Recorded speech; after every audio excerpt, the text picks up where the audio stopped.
Hey everybody, welcome here to Pop Culture Philosophers. I'm Rockin' Robbie Billups. I got the Excitable PCP crew with me tonight. And tonight, it's Friday. We ain't got nothing else to do. So we're talking about Friday and next Friday.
Hey, and we're back. Man, that was longer than I realized. Anyway, just wanted to revisit some of our favorite moments from these two films. Tonight, we're going to be talking about Friday and next Friday. Friday came out in 1995. 5 years later, next Friday came out. Now, 5 years ago, on July 4th, we released our very first PCP Movie Night movie review, and it was for Friday, celebrating its 20th anniversary. Now we're celebrating the 25th and, of course, the 5th anniversary of Pop Culture Philosophers. So we decided to revisit Friday and go into next Friday because, coincidentally, it happened 5 years after Friday. So it's kind of like the planets aligned, and here we are.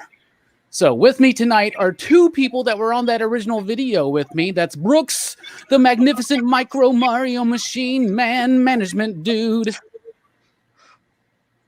That's when you go, hey, yeah, okay, very good. Then we got good old Jab. We got Delaney. What's up? How you doing? Of course, we got Jay Strick.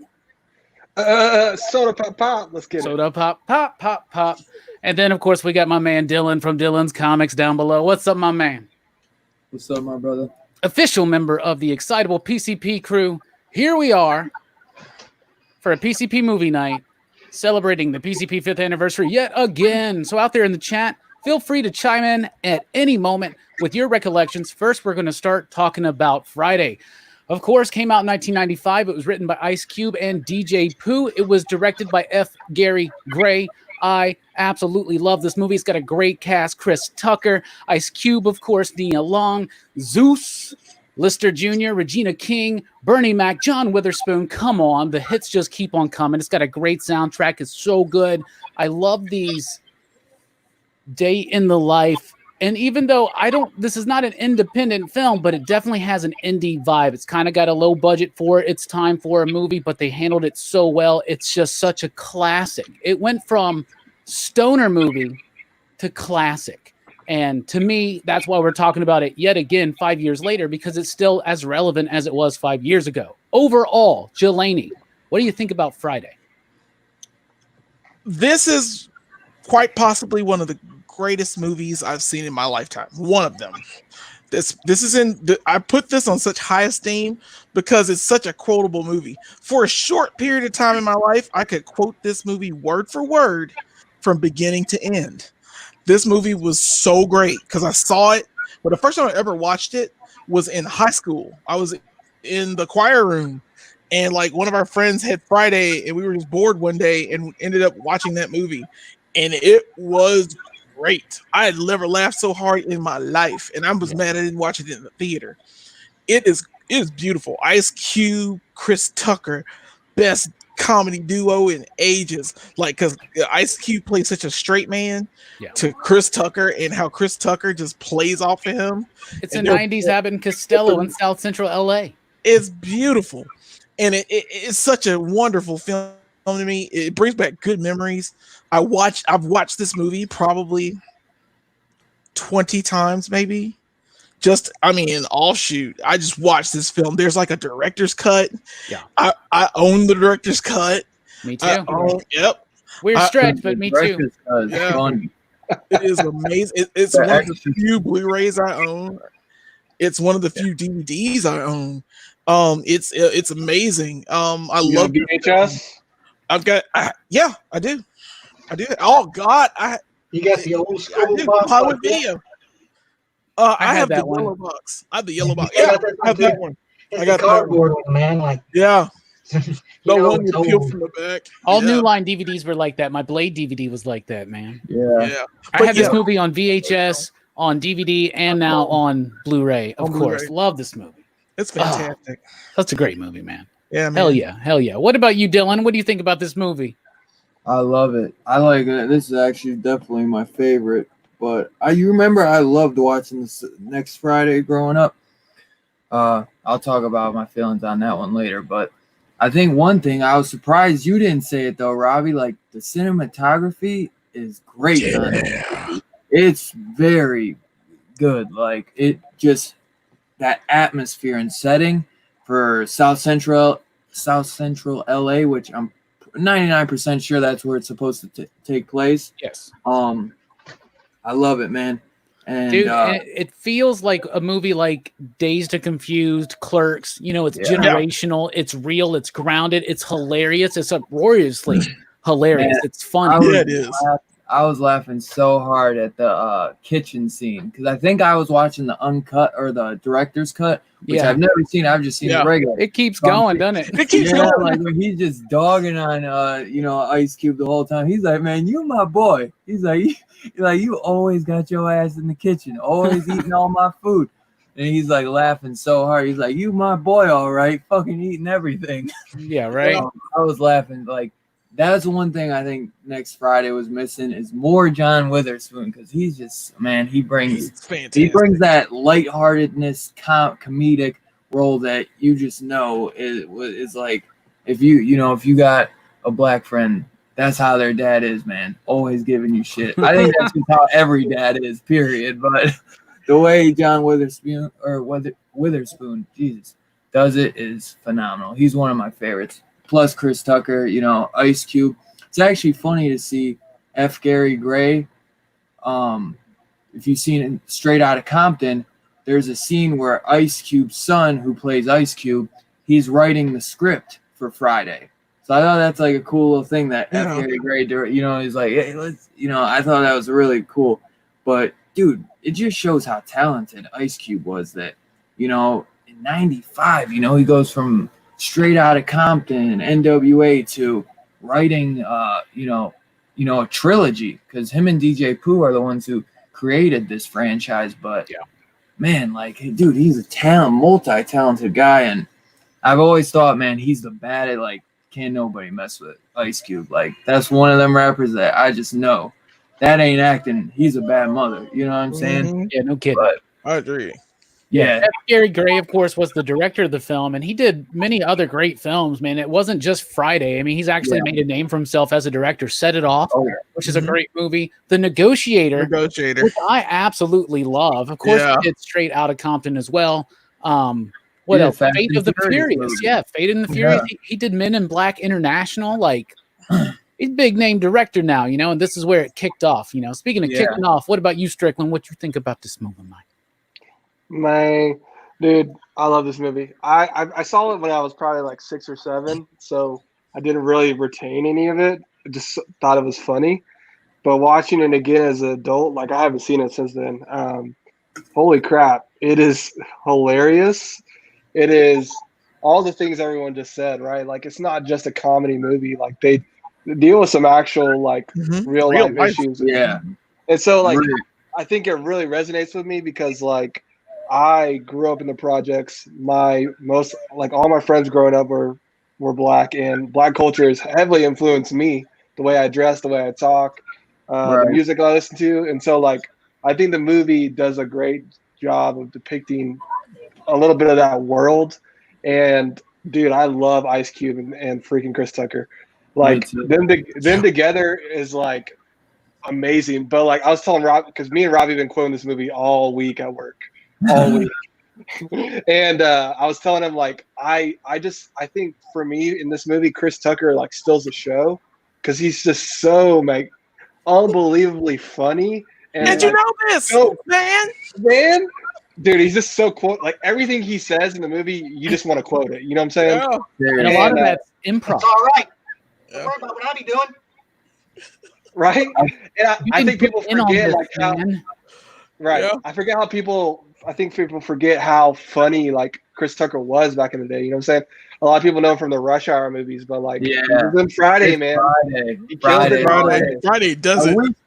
I wish they could get him back, but he don't want to come back for it. He'll do another Rush Hour, but he won't do another Friday. It's like, come on. Well, there's a lot of stuff involved in that. We'll get to that in a little bit here. Brooks, what do you think about this movie? First of all, I mean, spoilers. I know you're a fan, but what do you think about it on the revisit? Oh yeah, I mean, it holds up. It does. It really does. I have like a kind of a special connection with this movie because one of my first like times hearing like non-pop kind of rap music was that one of my buddies lent me the Friday soundtrack. I used to listen to it all the time. Like I'd listen to this Friday soundtrack for years before I even saw the movie. Really? That's awesome. Yeah, I love that soundtrack. The thing was, it was the clean version too. So like a lot of the songs, the lyrics were different than what I heard in the movie. So bought that shit at Walmart. I remember those clean the eye wasn't a joint, it was the regular eye. What? 3 people were talking at the same time. Let's cut that down, y'all. Come on, cut the chit chat. Y'all know what's going on. Brooks, what were you saying? But yeah, like so, and stoner movies was kind of a stoner comedies in particular were kind of a thing. Like when I was in high school, and this was the only one that was. Well, there were like a couple, but it was like the main one I think that had like all black characters. Yeah. Because like stoner movies are kind of more, they are like, white dudes who are kind of, like Cheech and Chong. Or Cheech and Chong. Yeah, I was gonna say. Well, I guess Cheech isn't really white. Yeah. Cheech ain't a white dude. But like shit like Dazed and Confused, and like it's usually hippies that are the stoners in these kind of movies. Yeah. And it does have a very heavy lean into like a stoner comedy, but like it's so much more than that, like Half Baked, it ain't. But like Dazed and Confused to me goes beyond being just a stoner movie as well, but it doesn't go as deep as Friday. Now we said this in the original movie review that it gets deep, but in a after school special kind of way. Yeah. It's a bit like really on the nose. It gives you a problem, but you're aware of it. Yeah. It's a very anti-gun violence, thing. Yeah. And that's obviously something that Cube wanted to put into the script because, well, first of all, Ice Cube said the big inspiration was that there's this huge explosion of black film that was dealing with the real gritty reality of Black American life that was going on through the 90s. Boys in the Hood, which Ice Cube was in, of course. Menace to Society, South Central, all that stuff, right? Yeah. And so he wanted to show the neighborhood from a different perspective. The idea that what keeps everybody connected and together is humor. It's because I've seen him say this many times. He's like, because if you can't laugh, you got nothing to do else but cry, So he wanted to show the other side of it, which is that because there's real. I mean, there's a drive-by in here. Their lives are in danger. It's pretty serious, and the way that they spin it into the comedy and Witherspoon, Smokey steals the show, but just barely, because John Witherspoon is also such a key factor as to why you are rolling when you're watching this movie. And it's just such an amazing bit. So what do you think about the theme? Is it too on the nose? Is it just right? What do you think about the message of this movie, Jelani? I think it tells that story. I like the best part of this story is when John Witherspoon is talking to Ice Cube, and he's like, all we fought with was these hands. You know what I'm saying? He's pulling out the gun. He finds out he has that gun, and he gives him that great speech. Hey, and it captures me because it is win some, but you live. You live to fight another day. And it's something my dad would say to me. You know, if he saw I had a gun, if he knew I was about to go try to protect myself in those streets, it's a real story to me, and it feels so real to me. I mean, a lot of the themes are that. It's just basically how you feel in situations like that, but also to keep it lighthearted, as you said. It's such a great. It balances its story so well. It was like it hit at the right time. It made the right choices. It was funny as hell. Yeah. And it makes you think. It makes you laugh. I'll quote it until I'm dead. It's amazing. So yeah, I could base the themes in just that. I just want to say that. It's got a great structure to it as well. It does. Like I said at the beginning, I love these day in the life, slice of life indie type movies, Clerks, Dazed and Confused, hell, Pulp Fiction in a way. You know what I'm saying? It is. I love it. And it's so structured so well. It starts in the morning and you just go through the day. When I wrote my first movie script, and I still would love to do something with this idea, but it was Undesired Echoes? No, it was Skip Day. Was it Skip Day? Skip Day was the first one. And what I did was I loved those movies like Mallrats, where it's about a group of people and it just takes place over a day. So your structure is just getting through the day. You got some kind of, problems. There's a bunch of characters. John Witherspoon's amazing. Chris Tucker's amazing, but there's so many characters. Bernie Mac, just for a second, but he's memorable. The little dude from across the street, just in there for a little bit, but memorable. Stanley next door, a character that reappears, But this movie does have the heart that really grounds that structure and makes it feel a little bit more grounded in reality than something like Mallrats, for instance, right? Yeah. And to me, it puts it a little bit of a level above that because of that. And it's something I think that the movies subsequently in the series start lacking, that heart, right? Speaking of heart, what do you think about the structure, the story itself, Strickland? Yeah, I think So I'll say this much, like watching it as an adult, I don't think it's like subtle, the themes. Like if I was younger, I don't think I would catch a lot of things. That's what I'm trying to say. Like you got to think about like in the movie, like they really do capture like the black neighborhood in the sense of like right around the corner, there was a liquor store, you know what I'm saying? And then like, there was like a really subtle scene that I caught when I was watching this on the rewatch where when Cube is talking to Smokey about like, because he's asking him to like get high with him. He's like, "Nah, I don't do that," or whatever. He's like, he says something, I can't remember what he says. Maybe one of y'all remember, but he says something along the lines of like, "Did you ever think about doing something else?" And Smokey says something like, I tried rehab, that didn't work," or something.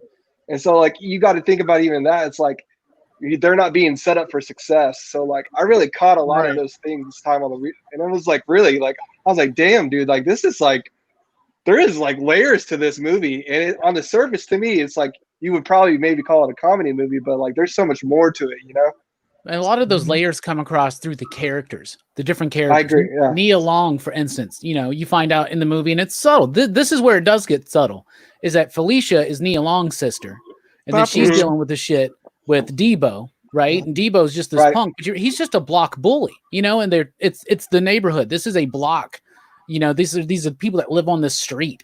And I think it does get subtle as that, because it's showing you vignettes almost in a way of the way of life and different people. Like there are Stanleys in those poor neighborhoods. I grew up not in a black neighborhood, but in a poor neighborhood, and we had the liquor store over there, and we had a lot of these same type of archetypes there as well, right? Not quite the experience, obviously.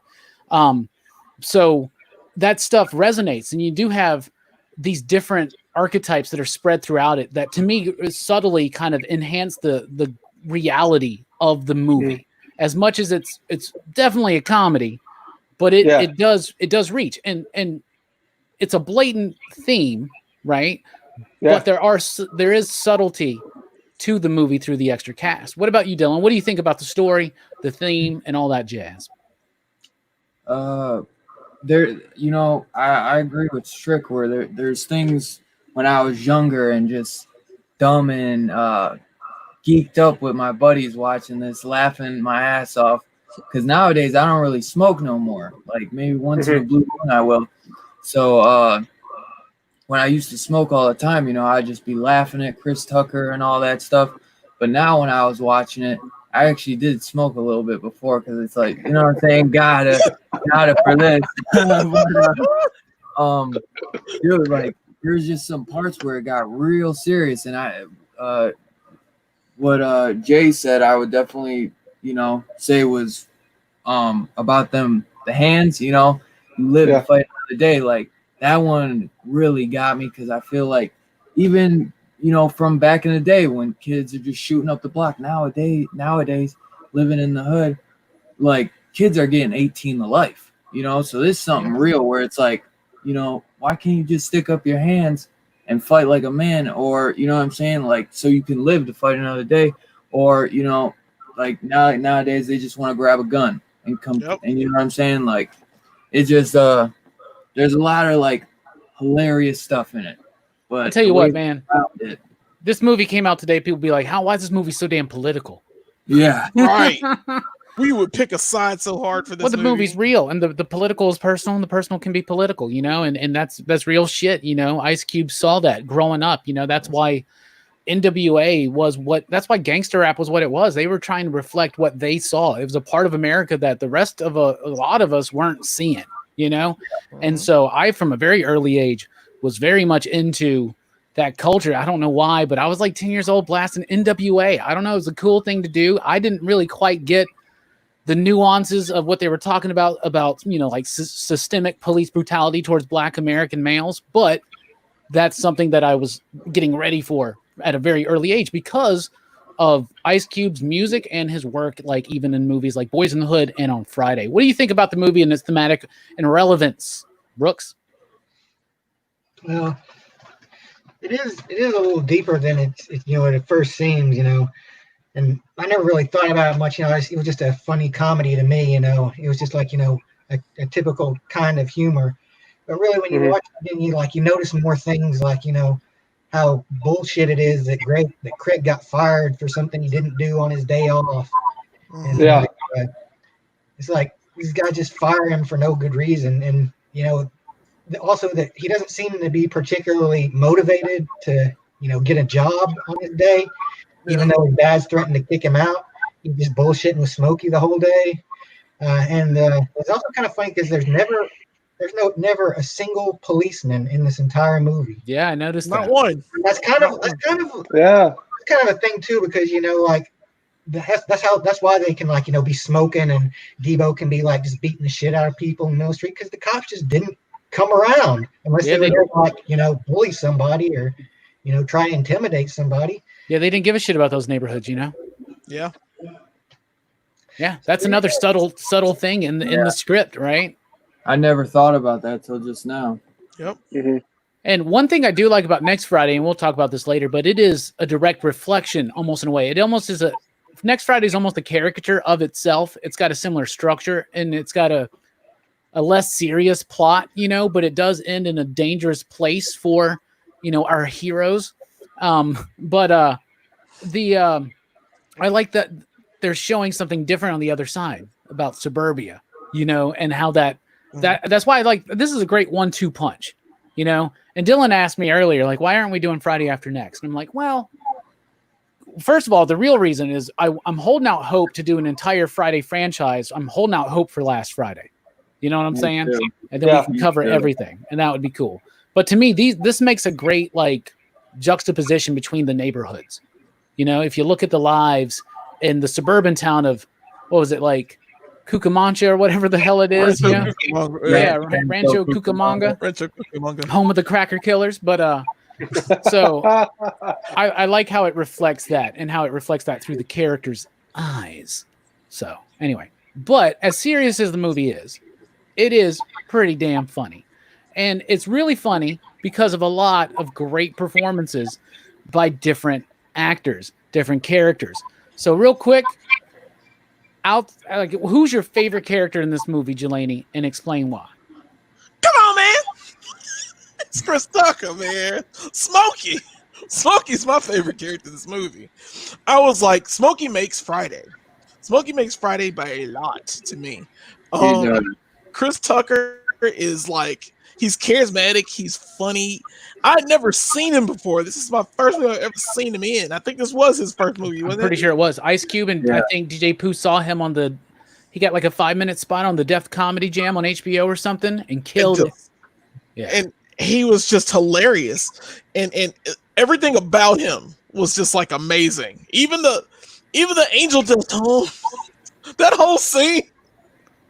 PCP, man. PCP, man. In our private PCP group, by the way, on Facebook, there is the PCP Army, but there's a PCP crew group, and the banner for that is that image from when he's smoking the PCP. Man.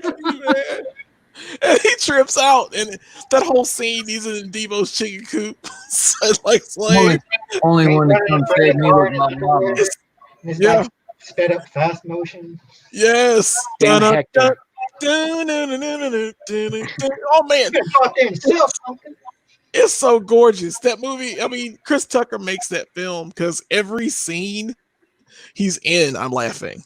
I mean, with his car. I mean, you can mention there's so many. There are too many. Yeah. His car, man, when he's like dragging his feet across. I got it. Man. But everybody's got a car alarm. Yeah. I love it. That was so the 90s. Everybody was like, the pagers. It's so 90s. It takes me back. That's high school for us, Jelani. And that takes me back, man. A lot. Even though they're not in high school. It's not a high school movie, obviously. Craig is 22, they say, because that's what his dad says. He says, I've smelled your shit for 22 years. You can't smell mine for 5 minutes. So let's look at the chat real quick. We've ignored them enough. Before we get back to the conversation, right now we're asking you out there, who's your favorite character in the first Friday movie? V was here way early first saying, yes, cannot wait. Herminio says, happy Friday, let's do this. Easy Reader's in the building. Samuel's in the building. Adam's in the building. Fable's in the building. Adam is, yes, Brooks is in the building as well, yes. Adam. And yes, Herminio is in the building as well. I love that everybody knows each other and we got this community and it's so fun to hang out on movie night. Yeah, dude. Lewis, what's up? Coffee Girl, Espresso Guy, Comic Book Therapy. Abel says, quoted this movie every day the first year it came out. Oh my God. You are not lying. And it continues on. We quote this movie just randomly. Yes. You'll quote this movie. You get knocked the fuck out is something you hear very often at times. I mean, he was like, I'll just go ahead and vote 5 you digs. CMA Thunder is here. He says, you are all so young. I was in my 20s when they went huge. Okay. Abel says it was so relatable for me. We all knew a Smokey, Big Worm, and a Debo. Yeah, them fucking Debo. Yeah, dude. Two guns in the building. Chris Tucker has some of the best lines. Hell yeah. He does. Had the Friday soundtrack on tape. Wasn't that song with Ice Cube and Dr. Dre on that? The ring, ding, ding dong. Ding dong. Yeah. Yeah. That one. Go your neighborhood in the area. That was Ice Cube. Yeah. It's like, keep the heads ringing. Yeah, keep the heads ringing. Dr. Dre's. That one's Dr. Dre. There's one called Friday by Ice Cube. Yeah, that's at the end instead of the credits. Ferris Bueller is another one of those day in the life kind of movies that I really, really like. Yeah. David Hatch is in the building. He says the only stoner movies I have seen are The Wall and Cheech and Chong movies. Does The Wall count as a stoner movie, really? It says Jason and Bill look like they're already stoned. Wait, they're closest to the smoke down because there. you're close to smoke. It's an optical illusion. Yeah.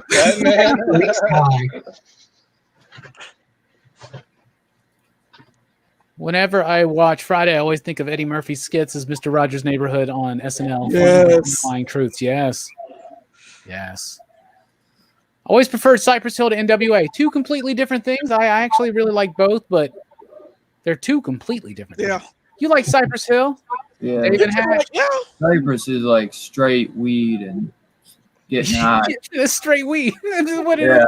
Well, we got some gangster stuff in there too. They do, especially in the early days. Yeah. You know, hands on a shotgun. Yeah, you know, sipping on a NWA. blunt. Anyway, let's jump down through. David says, I loved eating at Fridays until they closed them. Jay Strick always dresses like he works at Fridays. Here's your name tag. Where's the flair? Where's your flair? I need more flair. Speaking of flair, Dylan, who's your favorite character in this film? And if it's Smokey, that's nice. Mention it, but then move on to your next one. Yeah. Yeah, well, everybody knows it probably would be Smokey, but man, it's hard because there's so many good ones. So many good ones. I guess, you know, I would say maybe Big Worm or the father, but I'll go Ice Cube because I think I want to say that Smokey, like his character is like the total opposite of Ice Cube. So the way that kind of plays off each other is really you know, special. And I think if you notice, there's a lot of subtle moments where Smokey's doing something stupid, or you know, he's bumping in his car to the ring in that shitty ass piece of the car, and Ice Cube's just looking at him like, man, you stupid. Like, what you doing? Like, he thinks he's all cool in his shitty whip, and he's like, man, you ain't cool. But then there's that moment where he's doing his Michael Jackson, and Craig, you can see him just being like, man, no. Yeah. There's so many times he's just like, man, like, why am I messing with this fool? But man, there's so many funny parts in that movie. It's I was gonna like that one part with Craig too, with the gun and stuff. Every time at the end when he's like, man, get your ass knocked out like your father used to, and you go boom, you know what I'm saying? Like, every time, because you know anybody would feel that way where you're like you know, you could. It's done, you know, like, but I love they go through all those little scenes, and man, it's really good. But yeah, Ice Cube, and I think Boys in the Hood was his first role, but you know, he was a young actor, so and first time writer, yeah, and Boys in the Hood, he wasn't like the star, you know, and this required a little bit more finesse because Boys in the Hood is like that day in the life story. But it is 100% serious. You know, like there's not that, you know, comedic level that kind of lightens it a little bit. And I guess, you know, that with what you said about him trying to put the laughs instead of crying or whatever was a big thing because that's Boys in the Hood is a crier. Yeah, no shit. That one, yeah, you know. But yeah, so I go Ice Cube. Hell yeah, and that's a good one. One of my favorite comedic moments with him.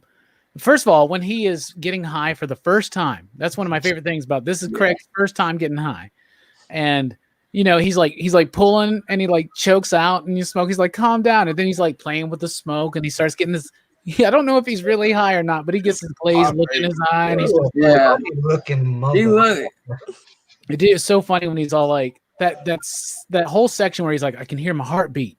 And then Smokey's like, it's supposed to do that. And then like the phone rings and he's running back and in and out and all that. It's like, you hear my phone ring? Like some of the times when you start smoking back in the early days, especially, you hit those moments. You know what I'm saying? You're like, what's going on? Sometimes I miss them. The girl's like, you high, Craig? He's like, what? I love when he fixes himself. He's like, she's like, yeah. What about you, Jay Strick? What's your favorite character? And if it's Smokey or Craig, just mention it, but then move the fuck on. You know who gets a trophy for underrated performance in this movie is Ezell? Is that his name? The crackhead? Ezell! Hey, dude. Smokey back here taking a shit. He's like, man, don't say anything, man. He's like, man, I'm not gonna say anything. Yo, Smokey! Smokey taking a shit back here. Dude. And like he's just so quotable. I mean, and he's just funny, man. And it's like probably a pretty good performance of a crackhead, you know what I'm saying? Yeah. And like I love him at the end, like he to the very end, he's like cracking. It's like, man, here's your knife back. I steal, I don't kill. He like takes all the stuff and runs. Man takes his shoes. Who's he gonna wear Debo's shoes? Come on, man. He's like, yo, when he's taking he spends like a month just flopping around. Ezell is played by Anthony Johnson. Yeah. When he's taking that shit too, he's like, yo, after you're done, I'll clean that for $2.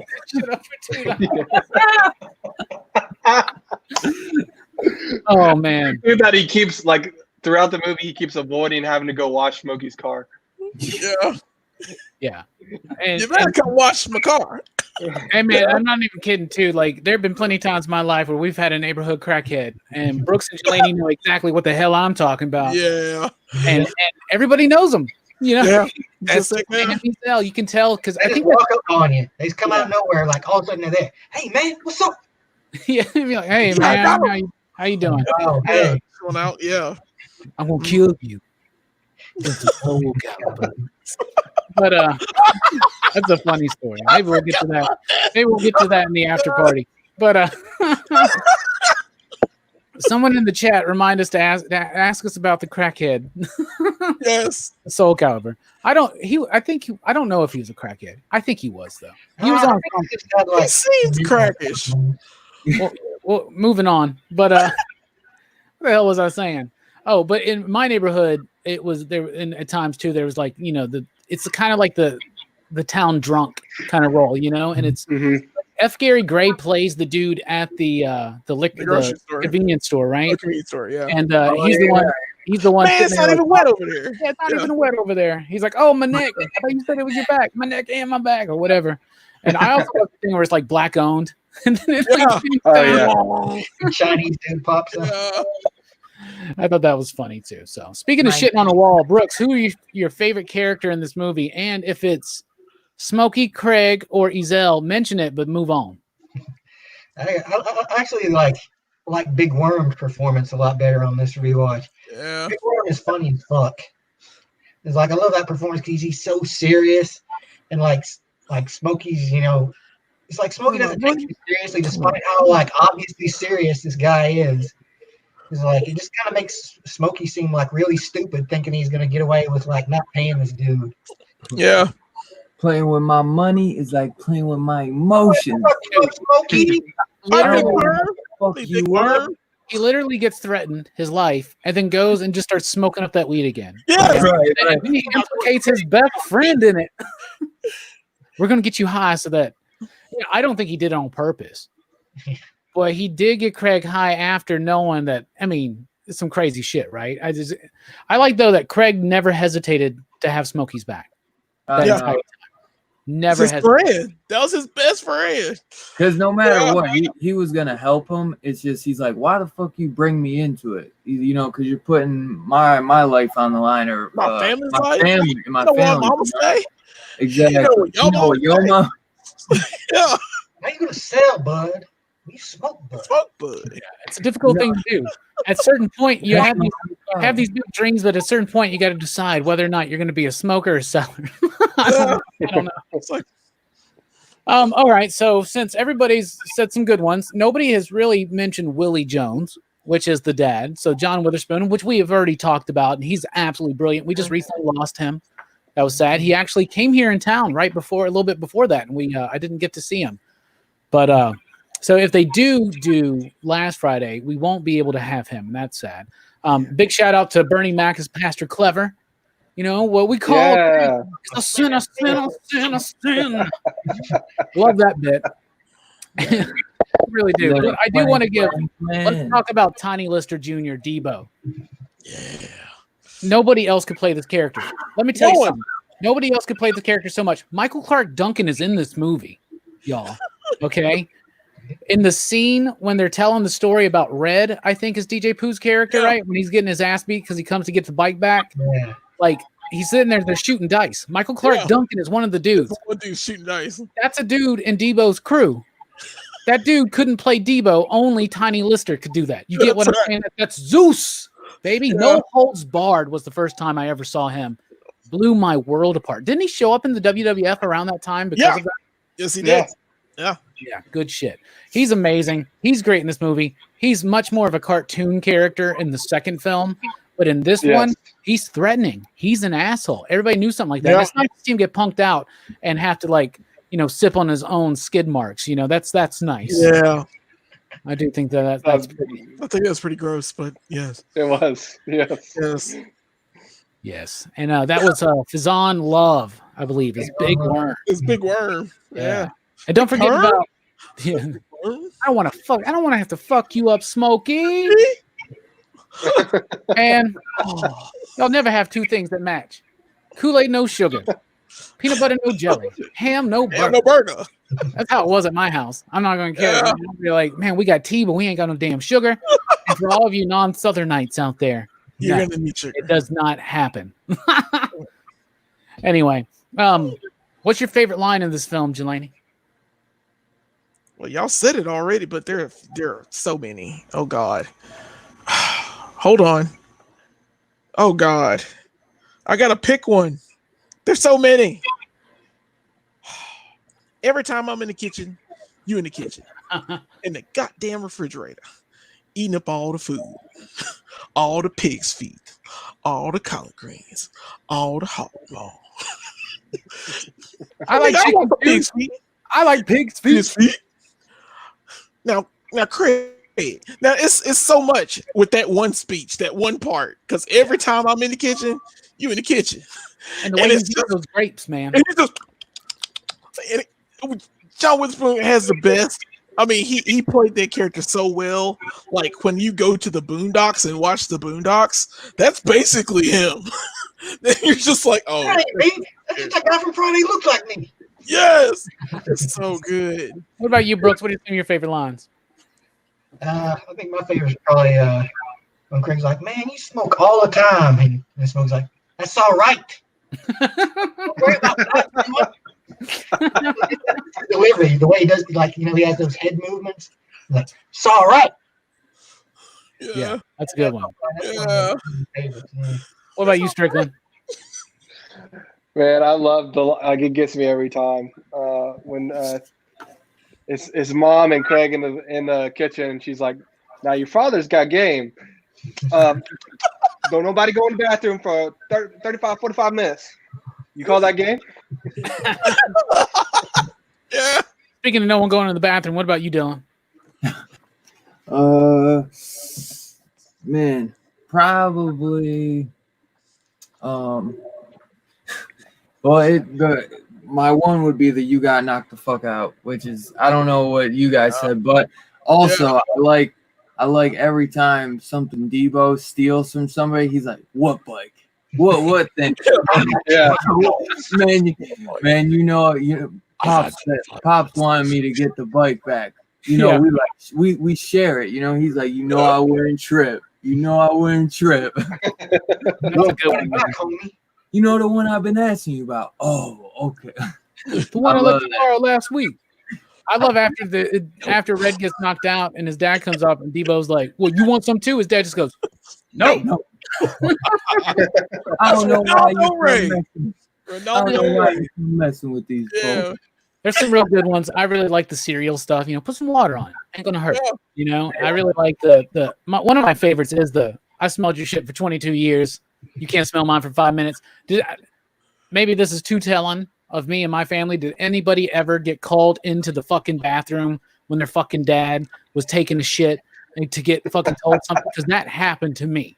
I'm just saying that shit happened to me. I'm not. Maybe that's a white guy thing. Yeah. I don't know. Okay, maybe.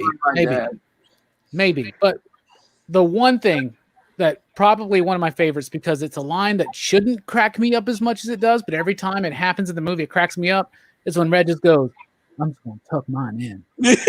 Yeah. So sad. And then when Smokey goes, "Man, he's going to cry in the car." I love the way he walked, like when he runs like the car's arms are all flopping around, like Yeah, he's like flailing. I got mind control over Debo. When he tell me to shut the fuck up, I listen. But when he leave, I'll be talking again. I got $200. I love that shit. I got my $200. Another good one is, "Excuse me, fellas. For the last time, would you please stay off my freaking grass?" All right, man. Town square. So this is a great movie. We love it. So let's get to the ratings. So let us know out there as well in the chat. Out of 5 possible you digs, what do you give Friday? Jelani? Can I give it a 6? You can give it a 5. I'll give it a 5. If I could give it a 6, I would. It is one of my top 10 favorite movies of all time. We'll watch again. We'll watch tomorrow. Probably will watch now. It is that deep. It is so good. 5. Yeah. What about you, Strickland? Yeah, it's a 5. I mean, it's a phenomenal movie. It's hilarious. It's real. It's relatable. And then, how are you gonna get fired on your day off? You know, For stealing boxes. I know you ain't got like that. yeah, I saw like, the yeah, video. man. It even, Saw the video. yeah, it even looked like you. We was laughing. Well, don't worry. You're about to get your goddamn chain gang. I do go. What about you, Dylan? Out of 5 possible you digs, what do you give Friday? Definitely, I give it 5 all day. This one holds up the best too. Like watchability, it just, like I said too, when you're young, it's just funny as hell. And you get older and you start, you've lived a little bit, or and you just start picking up on those subtle nuances that are, a lot of that shit's still going on today. So it's just some real grounded stuff, but with that very funny levity that is just always remembered. I mean, this one holds up because it's got Chris Tucker, and I still like the other one because Mike Epps is awesome. But yeah, man, 5 you digs all day. All right, Brooks, what about you? I give it 5 too. This is still one of my favorite comedies, and like I hadn't watched it in a while, so like I really enjoyed watching it this time. It was like it was like coming home with, after a long trip. Like I've forgotten how much I love this movie, and especially the soundtrack. Yes. Like the Debo theme. Dum. Yes. Yes. Yeah. He's like Jaws. Yeah, really good stuff, man. It deals with some real shit. I'm right there with y'all. It's a 5. It's a 5 you digs, to me it's a perfect film. It exactly does exactly what it's set out to do. It goes beyond its means to do so, in my opinion. And I just absolutely love this film. So we all gave it a 5, which means the average score is 5, which means we were all right. Yay! We're all right. Out there in the chat, Fable says 5 you digs. Easy Reader says 4.5 you digs. And Two Gun Pedro says 5 you digs. Cool. Hell yeah. All right. Well, that's our review on Friday. Now we're about to kick off our review on next Friday, but we are going to take a short intermission. We'll be right back. Same Friday channel, same Friday time. Hamilton? Same Friday. Okay.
Isn't that a good song, man? Do you find this stuff? Where do you find this stuff, man? I gotta ask you production stuff in the middle of the show. They're YouTube studio royalty free tunes that I can use. Available, provided me. I did have to flip through fucking 50 goddamn hip hop songs to find the one that I thought captured the vibe the best. Yeah. But that's cool. I like that. Yeah. Hip. That's what the young kids like. Yeah, I like cutting together these silly little things, man. I don't watch other people in the community do live streams where they have like little fucking bits like that. I'm claiming it's my shit. That's what I do. Do it. Do it. We even have Joker ready. Just ready. Joker's always ready. He's right here now. Once StreamYard was like, you're able to do overlays for like 5-minute videos. I'm like, bro. Unfortunately, they can't be high quality though. But yeah. There's all Brooks there. All right, now we're all back here. The overture from the orchestra starts. All right. Now it's time to talk about next Friday. Let me get set up for that.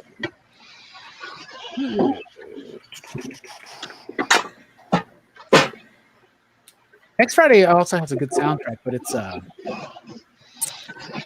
don't think it's more poppy. Does that make sense? More like pop, hip hop shit. Mm-hmm. All right. Mm-hmm.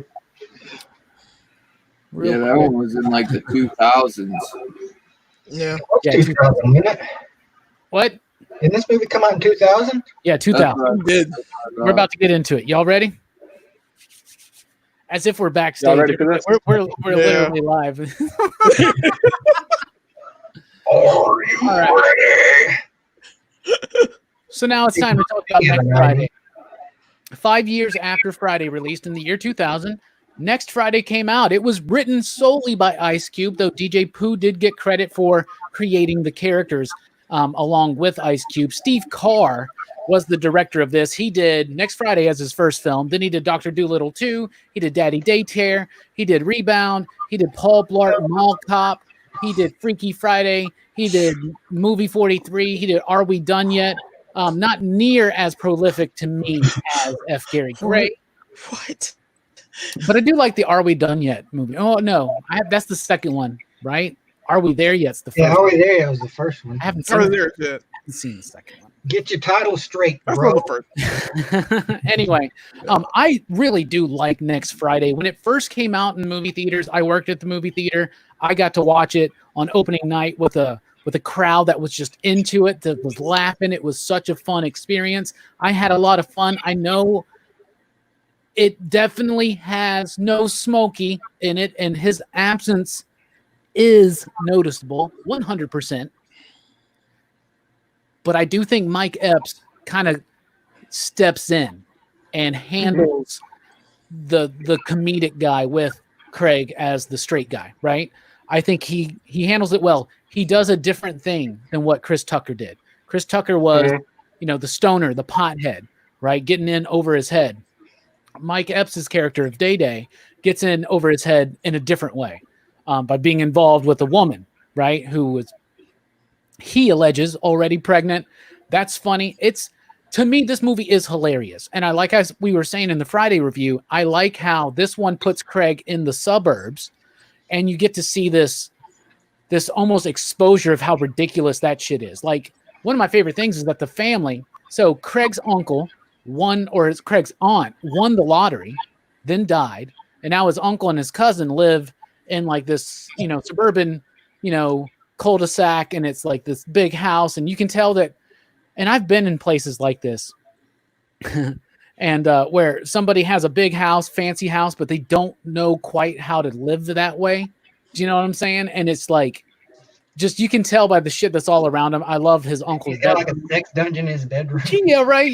So I really like the film. I think the sequel is hilarious. Who is that? That's DC Curry, right? That's Elroy, right? Yeah, Elroy Jones. Oh my God, I absolutely love this movie. I don't think it's as strong as Friday by any means. It doesn't have the heart that Friday has, but it is trying to do something, but it doesn't ground it. It's more cartoonish but to me, a very watchable film and a really good attempt at a sequel without Chris Tucker. Jelani, what do you think about Next Friday overall? All right, here he goes. I'm going to use the line that you said last week with a certain film. Next Friday blows. I'm sorry. Whoa. I hate that film. It's especially because Chris Tucker's not in it. It has no heart. It's empty. It's pointless. I saw it when it opened, and I was disappointed. I was with the same crowd, and I was disappointed. Yeah, you were like the only one, by the way. I'm the only one that didn't like Next Friday. I think the story is weak. I think their motivations are weak. I think the Joker character, that's a horrible stereotype. that was why I was saying that before. I like Chico the dog, and I kind of like Pinky sometimes. This time I really kind of was annoyed, and I really didn't like the stereotype of the girl chasing the guy for the baby daddy, just the baby daddy thing. That's just I don't like it. John Witherspoon wasn't used at all in this film. He was just kind of there. He was reserved for shit jokes. Yeah, that's all he was there for. And I'm like, he's funny. I don't know, man. It gave us the burrito song, and I still sing that song. Oh, Put some hot sauce on the burrito, baby. What? I think that magical scene was like they were just trying to figure out anything. They're like, we need to have more scenes for John Witherspoon. So that was, let's have him go to a burrito stand. But it is classic. But what I'm saying is, it's not my favorite. After Friday for me is kind of dead to me. I hate to say that to you guys. I just don't like it. And Friday is a hell of a lot better. It's just night and day to me for what they could possibly do. And the director was who again? Steve Kerr. Steve Carr. Yeah. Steve Carr. Steve Kerr is a completely different person. But you saw his film resume. I don't like the cuts in the film. I don't like the way anything shot. Now that's just me being picky of a comedy film, and I apologize. But to me, I don't like it. And you shouldn't have come to me first. Come to me first, man. No, I knew you didn't like it. I knew you didn't like this film. You've never liked this film. I've never liked this film, and this will be the last time I watch it. So I will not watch it for fun 5 years from now. Oh, if they do last Friday and we do the all 4 Friday films together, you'll watch it then, right? We'll think about it. We'll talk about it. Okay. If last Friday is good, I will watch it with you. If they bring back this up. What about you, Jay Strick? What do you think about next Friday? Yeah, I mean, it's not as strong as Friday, obviously, but it's still a good movie to me. It's really funny. I like Day-Day. Mike Epps, I think he is hilarious. Man, why you don't do nothing, man? Why you just saw it? You don't do nothing, man. That's funny though, man. Yes. They couldn't have a carbon copy of Chris Tucker. They had to do something different. But I liked it, man. I thought it was funny. Some of the scenes, man, were just like with his uncle is just like, man, Uncle Freak. He like walks into his room and stuff. I mean, it's just. I still think it captures some of that Friday magic, but it also stands on its own. So, yeah, I like that it stands on its own. It doesn't quite capture the full magic, but it captures some of it. It's got some, to me, uproariously funny jokes, like bits that just hit so good. Mike Epps is involved in a lot of them. That scene you mentioned, it starts off with his uncle and Craig just staring, and she's just out there, and she's keying this Beamer, right? And I love Craig's like, was she writing on it? And he's like, the shit out of it. That crazy girl out here again, Day-Day. It's just, I absolutely love that, man. It's so funny to me. And I like that they wanted to do something different. They didn't want to do a carbon copy. And I love that they didn't just try to have another Smokey in there. Day-Day's got his own thing. He's obviously a role to be filled of someone who just talks a lot and can like kind of ad lib as a comedian. He's, Mike Epps is a stand-up comedian, but he's really funny to me, and it flows out well and it plays off good against Craig. It doesn't have the heart though, but I still really like this film. What about you, Dylan? What do you think about Next Friday? I've always loved this movie growing up. I like there's a couple Ice Cube songs that I always really liked as well. It was weird though on this when I watched it today, maybe it was like I didn't really focus on it as much as I did the first Friday, which, you know, I just loved. And I was like, man, this movie just holds up. But the second one, I've always loved it. I've always loved it. And it was just weird. I wasn't that into it this time. I still don't think I don't like hate it like, you know, Jabloni does. But, sorry, dude. I got you. I'm sorry to lead off. I'm serious. I want you to enjoy what you love, man. Enjoy what you love. Now, Dylan, go for it. Dylan, did you watch it after watching Friday? Yeah. Like immediately after? Yeah. I watched it as a doubleheader too, and it's better to wait. It's better to That's like. what I did. Think That's so. what I did. It does stand on its own. I've always loved Mike Epps. He is hilarious. I love. There was the one joke I was gonna say too that he does. Oh, and he's like, when he's talking about his baby, the so-called baby mom, he's like, man, I pulled up on her when I was getting them 20s. I mean, them 10s. You know, they 10s. They 10s. He's like, she had a little. Yeah, you're right. They 10s. Cut. She because he's saying how she was pregnant before he met her, or he's like, how I get her pregnant when he's like, she told me it was a beer gut, and I thought it was from sipping on the 40s and everything. But I smelled some beer on the breath. We went to what did he say? We went to go get we went and got a wrapper, and that's how it happened. I forget what he says. They went and got a burger or something, and then he's like, we started rapping, and that's how it happened. Yeah, right. Harry's in the house, everybody. A movie he's actually seen, he said, is Friday. Wow. The rare movie. Well, it's a good movie to watch first for a while. Yeah. But I think Day Day's hilarious, man. I agree with everything. How it's good they didn't do just the same old Smokey. Day Day still is good, but there are some things that are just that kind of annoyed me on this one, like the white goofy skater guy. He wasn't as funny as I remembered. Roach? I love Roach. But yeah, I used to have a bigger placement in my head of Roach too. Watching it this time, you're like, he's barely in it. You know? And he's like, he got fired from his job, and they're like, oh, my dad's gonna kick my ass. Didn't go home till late. Hey, Dad, I lost my job, but I got this dog. I love his scene with Chico though. Yo, I got a little mad when I watched it because I'm like, dog, you just fed this dog chocolate. Yeah, dogs can't eat chocolate, y'all. Don't feed your dog chocolate.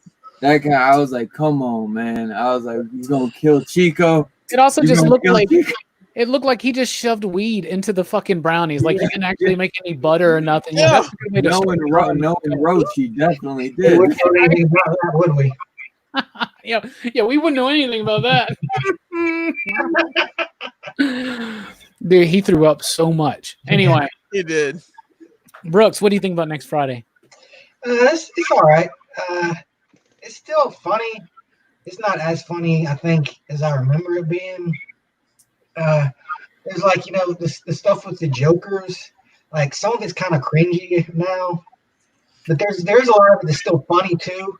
So it kind of balances out a little bit, but I mean, it's definitely, having watched it after Friday, I definitely put it like a little down from what I probably would have the last time I saw it. Yeah. I think it was a big mistake having Debo. I mean, so like Debo breaks out of prison, and that's fine. And he's not the threat in this movie. He's just driving this motorcycle through a town in his bright orange jumpsuit, chained to this other dude, and like nobody says anything. Yeah, like, pull him over or anything. He's like, yeah, right. The whole Debo plot to me is literally just a reason. It's a device to get Craig in the suburbs, and it's a reason to have John Witherspoon go back. I was going to say the same. I do think that he's not as funny. It's crazy. It's like John Witherspoon. I would say he's not as funny in this one as the original because it's not as good. But some of my favorite bits of his in all the Friday films are in this film, and it's the burrito song. It's when he gets out of the bathroom and he goes, "I feel 5 pounds lighter." What? Jealous? I absolutely love that shit. It's so funny to me. I love his animosity towards his uncle. You're picking up on the vibes there. I love the character of the uncle. Oh my God. He cracks me the hell up in this film. The new aunt cracks me up. Ooh, you got a fat ass. And like how weird. Some sugar. Yeah. Craig is a little too much of a player in this one compared to how he was in the first one. Yeah. Yeah, a little bit. But in the first one, he was his first time getting stoned, so it'd be hard for him to have any real game, really. Yeah, right? Okay. Hate to interrupt, but we're about to switch to subject, but we got a super chat. Thank you very much. He says, I promised Robbie this for the Hickman video. Been busy and haven't caught the live streams. Not sure what you guys are talking about tonight yet. We're talking about Friday, and now for a brief moment, we'll be talking about the Joker.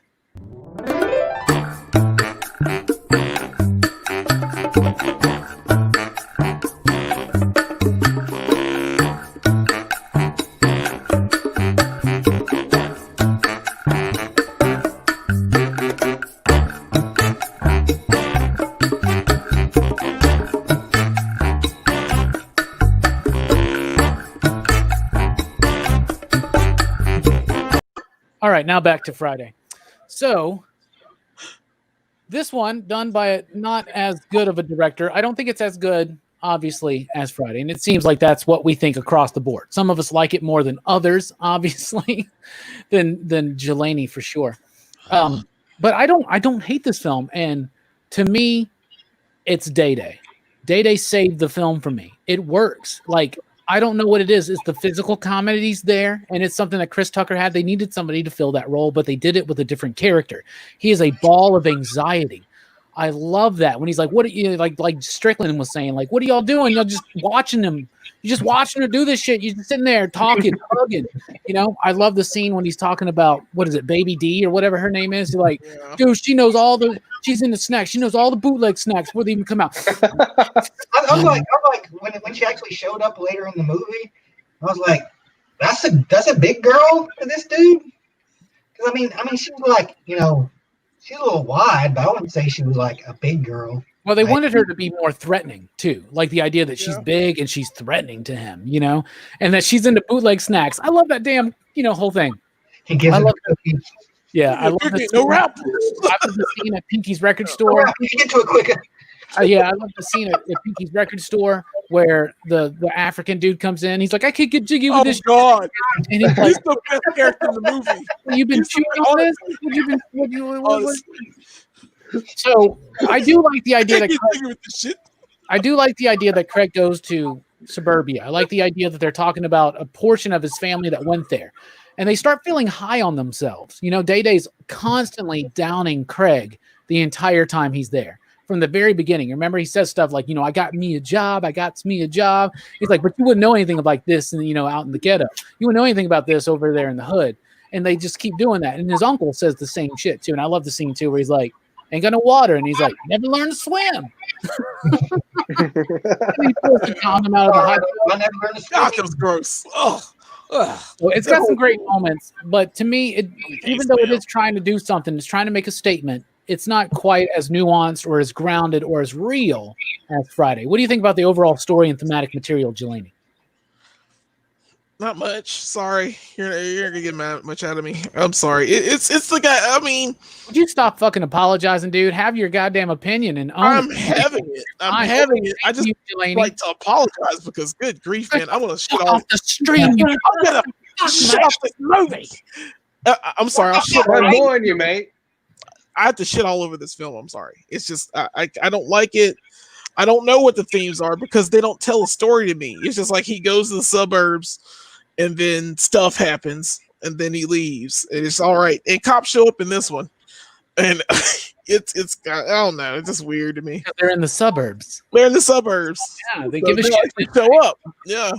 Like immediately. Yeah, the villain's not as threatening. The story's not as on point. It's a little more cliche. It's a little bit more just, typical structure. There's not too many surprises.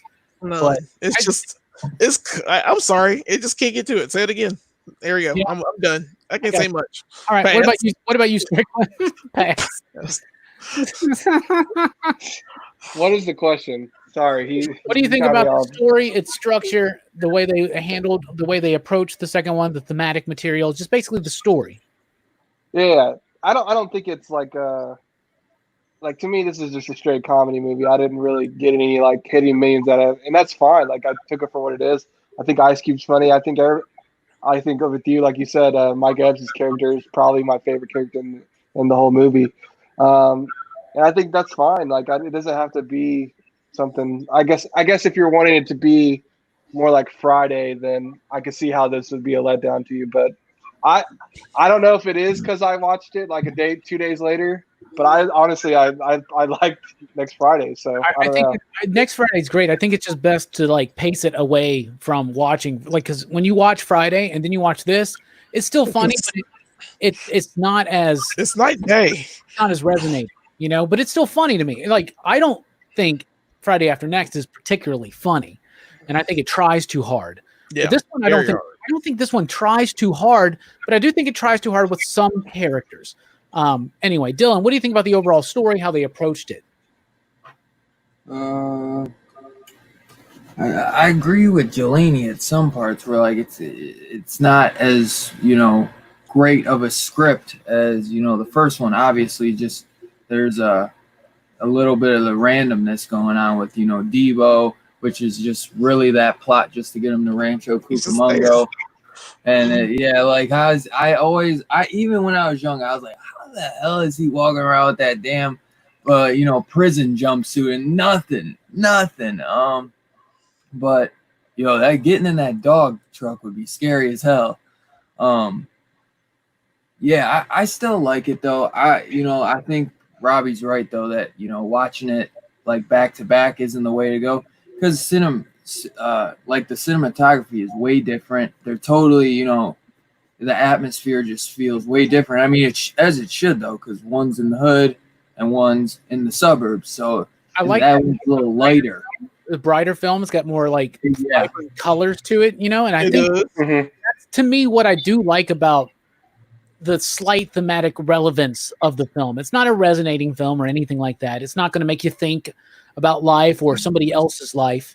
And its message is really much just like, you know, oh yeah, my uncle kind of is full of himself because they came in some money, but that's now, then you find out that they owe taxes. And now, just like in the last movie, they have to raise money to, you know, save the house, right? Which you ultimately find out Friday After Next, it's all a moot point because they wind up back in the hood anyway, right? I love when the uncle is when they're looking at the pool and he's like, I know I always said I was the type of guy to never leave the hood. If I got some money, I would never sell out. But as soon as I got my check, I was gone. I was gone. Yeah, that one's too funny. Unc, he just absolutely cracks me up, man. He's a fun character. It really does. Before we address the elephant, the Joker elephant in the room, Brooks, what do you think about the story, the relevance of the thematic material, of anything like that? Well, I mean, it's obviously not as good, like the story-wise, as good as the Good Friday, but it is an interesting. I do like the idea of Craig, you know, going to the suburbs and like having to deal with a different kind of set of problems and like, you know, different kinds of people, you know. But it seems more like, you know, just a series of jokes kind of in a way more than Friday, the first Friday. So it kind of hurts a little bit. But, you know, I still think, you know, the jokes, some of the jokes are good enough to kind of lift it up, you know, above the average comedy for me, I think. Absolutely. And speaking of jokes, Rylan came back and said, apparently I've missed what happens when somebody super chats. What does this do? Well, Herminio will let you know what it does.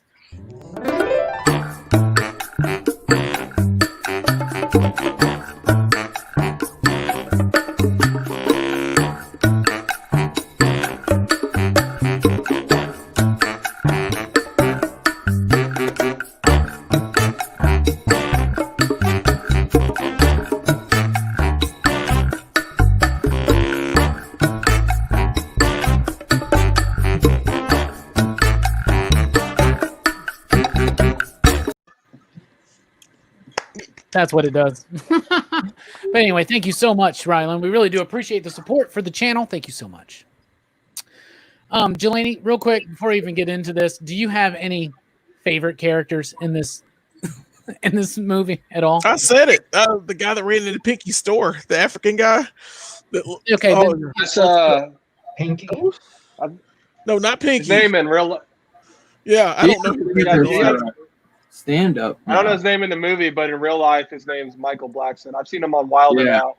He is amazing. He was great. Yeah, he's the cast is angry African man customer.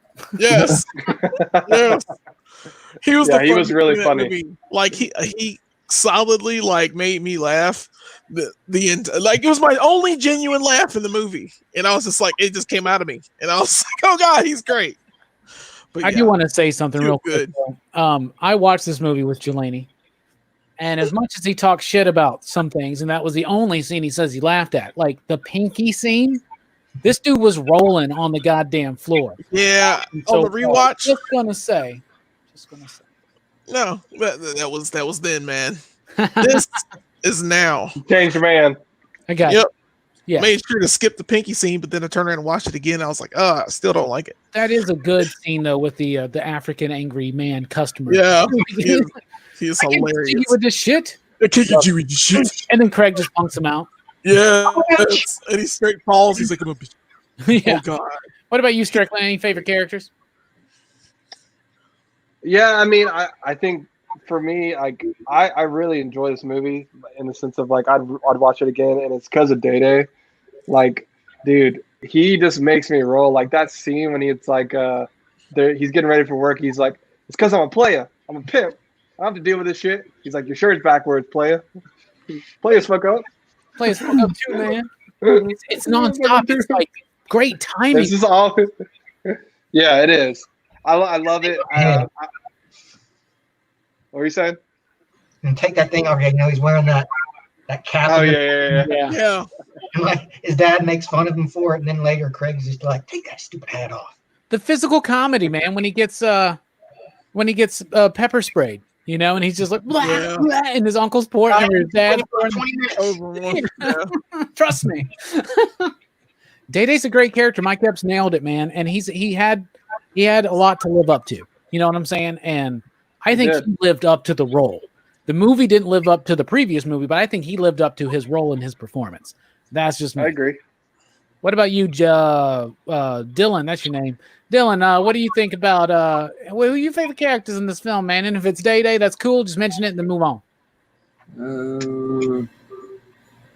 I would say Ice Cube again, because if I'm not gonna say Day Day, okay, but because this is a different Ice Cube, which is something I did want to talk about too, because you know, as when he's throwing him out the African guy out of the record store, you know, now he's got that stigma that, you know, now that he beat up the neighborhood bully and everything, and even out in Rancho Cucamonga, you know, because Day Day's telling the white boy like, "Oh, you the one that whooped Debo's ass," and like now he's a badass.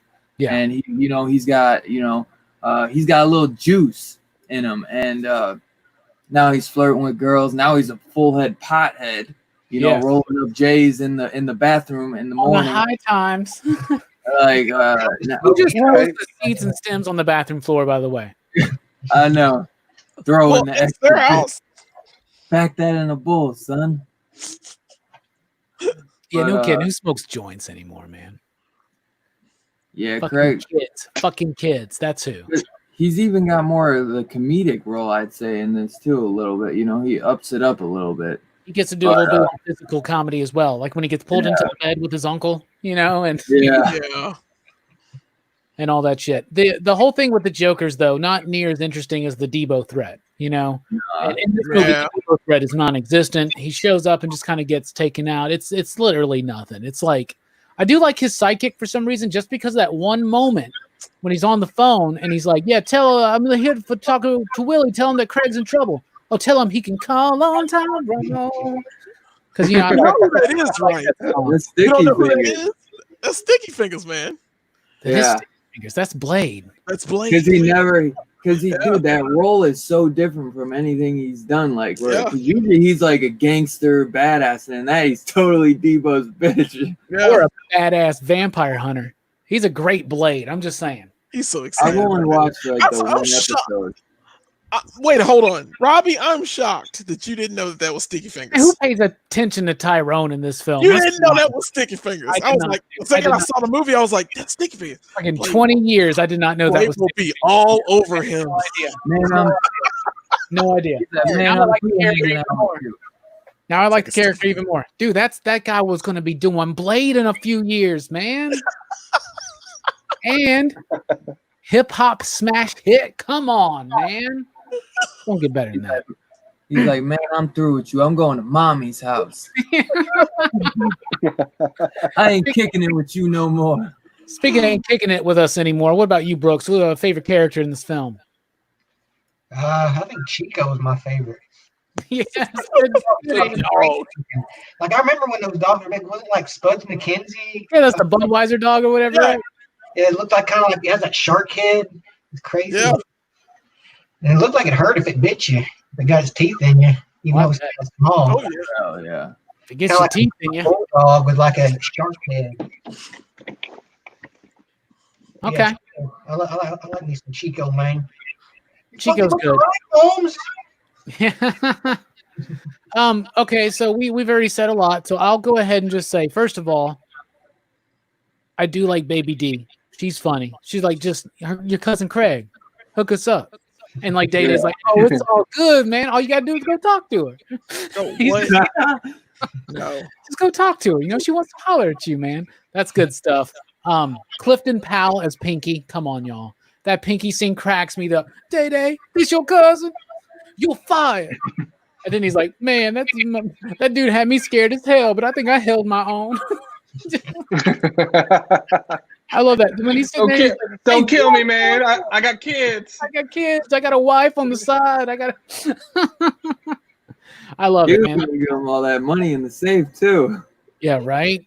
And of course, the other one I do want to mention is the mailman, Michael Rappaport. Love that scene. He shows up, and he's like, he sees Ice Cube, and he's just like, "Oh, you must be one of those entertainer guys. You play for a sports team or something?" And he's like, "Yeah, the Cucamonga Cracker Killers. You want tickets?" Like, I love that bit, man. It's so funny. Oh, no need to bust a cap in my ass, sir. You know. But Roach is the unsung hero of this movie. I love the bit. This has got some great high scenes. This one's much more veers into me as just strictly stoner comedy, not necessarily a relevant slice of life comedy like Friday was. The scene with the vacuum, oh my god, that cracks me up so much, man. The scene with the vacuum and then the subsequent Pinky scene, that shit just cracks me up. I love the scene when he's getting high with his uncle and his aunt, and they're just like it's like an improv section. Yeah, but it's like literally what people say, man. How many times, Brooks and Delaney, you guys, how many times have I looked at you during a sesh, if you will, and said, you know, they say on the moon ain't got no gravity up there. Yeah. Means we can get high, never come down. Indo, you say this is Indo. It smells more like outdo. I love that bit, man. Good stuff. The soundtrack's pretty good, but it is a little bit more. 2000s hip hop is not as good to me as 1995 hip hop, you know, but it does show an evolution of hip hop in 5 years from 95 to 2000. The rise, the crazy rise in popularity. I mean, it went crazy from 90 to 95, right? The popularity of hip hop. Mm-hmm. But from 95 to 2000, when you have basically the idea of computers and elevated production things and electronica and techno, and the way that pop music changed hip hop is totally evident between the two soundtracks. I like both soundtracks, but y'all can't tell me that the first Friday soundtrack doesn't bang harder than the next Friday soundtrack, right, y'all? Right? It does bang harder. Yeah, definitely. For sure. I definitely do still like that one because I don't know all of them, but I always liked all the Ice Cube songs on there. All of his songs were really good. You can do it. Put it back into it. Yeah. There's a little bit more poppy ones though, definitely too. They're all poppy, man. This was the era of like fucking Juvenile and fucking shit like that. It was. Yeah. You get right into that. So let's get to the ratings. We're not going to go on too much longer because obviously next Friday's not near as good as Friday. But it's, to me, better than Friday after next. So out of 5 possible you digs, and you out there in the chat, let us know what you rate this film. We're just going to go ahead and start with Jelani. Jelani, what do you give it? Can I give it a 0? Of course, 0 to 5. That's your range. 0 to 5. Give this a 0? I'm gonna give this a 0. Sorry. Oh man, there's so much worse out there. I won't. Yeah, I'm about to say, what the hell? You crazy as hell. There's no Smokey in it. Sorry, it's little things. If Smokey was in this film, I would give this a double 5 because he would have found more ways to make it funnier. I think Day Day is punk. He's a punk. And I don't like him. I just don't like his character. I don't like how whiny he is. I hate how he gets no comeuppance. Because I know for a fact that girl was not the baby daddy, but that was a whole thing. And it ends with him like getting his whole car messed up. And I'm like, oh man, you know what I'm saying? It's funny, but I just thought that was, I don't know, I don't like that. I don't like Day Day as a character. So it lowers him for me. And that's it. So I think you're a punk for giving it a 0, man, to be honest. 0. Sorry. 0. I apologize. I told you. I'm like the woman at the beginning of Friday coming up being like, hey, can we talk about Jehovah / next Friday? And you just slam the door. And I'm like, well, fuck you too. I'm sorry. That's fine. A 0 though, Jelani. A 0. Yep. You ever hear me do a 0? Do I give 0s? You know, we always joke that Jelani's either 0 or 5, and he's proven it tonight, right? Told you. Now, Chris Tucker wasn't in this film, and I did some research on that today. Chris Tucker wasn't. First of all, every actor in the first Friday film, John Witherspoon in 2018 in an interview said everybody got paid $5,000 for that film. After Friday, Chris Tucker wanted to do bigger movies. He did. He did Money Talks with the legend Charlie Sheen. He did Rush Hour, which led to a big thing. Different movies. Jackie Brown. He didn't want to go back. He didn't want to move back, and he found God again. And he kind of got a little bit more into his Christian faith and thought that portraying that character. But here's the thing. They already mentioned that he was in rehab next Friday. Yep. There's a setup for him to return, still be funny, but he doesn't necessarily have to be the pothead, right? Exactly. But they have established that the Friday movies are pot movies. I mean, that's what Next Friday and Friday After Next did, was cement them as pot movies, even though to me they're not. It's not like a Cheech and Chong movie where it's literally from start to finish all about weed. It's not that. Yeah. Not even Next Friday. It's not. It just happens to be in the film. Okay. And the main motivation for Friday. Out of 5 possible you digs, what do you give it, Strickland? Also, but money was a big factor. He's making in 1990, whatever, I don't remember the year, but it was 97, 98 or something. When he signed the deal to do the next 2 Rush Hour films, 2 and 3, he was the highest paid actor in Hollywood at that time. Yep. $45 million. And just disappeared for a long time. Yeah. Just like Dave Chappelle. Yeah, man. Yeah. Yes, and The Fifth Element. But Strickland, what do you give it out of 5 you dig? I give it 3.5 you digs. I think it's a fun movie. I think I'd watch it again for sure. I think it's funny, man. I think Mike Epps, Ice Cube, the Uncle, all those guys are funny. I mean, like, you watch it and some of it doesn't probably age well, like for sure. Like the scene with the dog in the beginning when he's hitting him with the belt, you're kind of like, eh. Mm-hmm. But I still think it's funny, and I still think I'd like to see them all on a rewatch with The Last Friday, like Robbie was saying earlier. So hopefully they make that movie. 3.5 you digs. All right, 3.5. And the big thing about the belt scene was that he was hitting the car and not the dog, right? Yeah, he was tearing that car up. That poor car. Dylan, out of 5 possible you digs, what do you give this one? I'm going in between. Usually, I might have said like my old one might have been 3.5, but after today's viewing, that's why I'm going back and forth, because I watch them back and forth. I'm wondering if I'd like it a little bit more if I watch it, but I know how I used to feel about it, so I'll stick with 3 right now, because I feel like it just it hasn't aged as well. This is a movie I've watched hundreds of times growing up. I had it on repeat, both of them. But Friday just has something about it that is gonna just make it. It's one of those like timeless movies where it's just never gonna go out of style. It's not dated. Yeah, Exactly. But next Friday, I could see, being that way a little bit in time, but it's still good. Friday after next is a little more, a lot more silly and all comedic, and that's probably the biggest stoner one, I'd say, even. Yeah. Now they're like growing weed in their house and everything with the cops smoking and stuff. Yeah. But I'm gonna go 3. I got you. That's still respectable, and I like that. What about you, Brooks? I give it 3.5. It's slightly above average. It does have a lot of laughs in it for me, but I can see over time probably liking it less and less through like more watching, because a lot of the humor doesn't age as well, I think. But I think overall it's still like there's lots more funny than unfunny in it. All right, I'm right there with you and Strickland and say 3.5.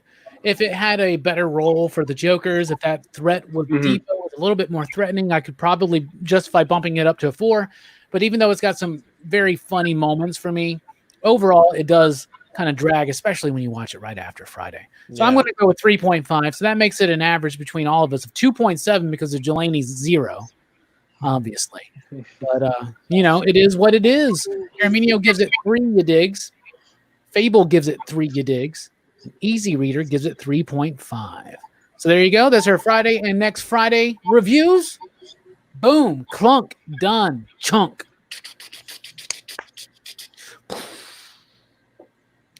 Now we're just bullshitting for a while until we get into show and tell. This is bullshit. Bullshitting. I'm just bullshitting. You know this, man. Yeah. Good movies. I was gonna ask you. Do you saw the Sentinel, right? Yeah, I saw that. Yes. Oh yeah, my man. gosh, dude. The Sentinel is gonna be awesome. so sweet, man. I just don't know if I can pay the amount to pay for it. It's just How much is it? It's like $349 for like a 26-inch. Too much. Articulated is way too much. But it comes with a Bastion figure. Bastion. It's just I don't know. I don't think I could pay that much for that. It's a lot, and that's pushing it. Yeah, you're gonna do it. Unfortunately, not. I'm gonna see you at Target with it in your hands. Yeah. If it's at Target, I'll be like, ask $300. It'll be under lock and key. You'd have to like move it around like a PlayStation. Nah, I'm good. Got to get a truck to move it.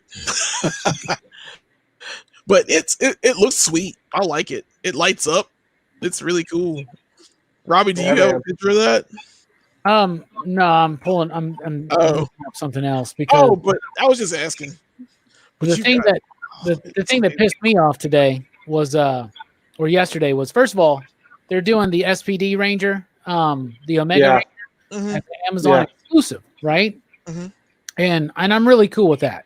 And I think it looks great. But then they're doing a Psycho Ranger box set as an Amazon exclusive, including the fucking red and blue one I already fucking have. So now in order to get black, yellow, and pink, I'm going to have to fucking buy another red and another blue. Bullshit. It's collecting, man. It's collecting. Yep, that Deadpool set. Bullshit, man. Oh, man. Everything. Pisses me off. You said they're doing an Omega Ranger? Cool, dude. Yeah, SPD Omega Ranger. Did you not see that? I'm looking at it now. Oh, that's pretty sweet. Bro. Let me show you. I saw the Psycho Rangers. Yeah, I mean it's a cool box set. It's $100. It's cool, but there's the Omega Ranger. Look at that. Oh, that's cool. It comes with this bike? Yeah. Really? That's cool. There's the box set for the Yeah, those are good. At least the green is still going to be a Pulse exclusive. So at least there's that. They look nice. These are great looking figures. Hasbro's killing it, man. Oh, they are. Seriously. Joey, you were talking about the Sentinel. The Sentinel.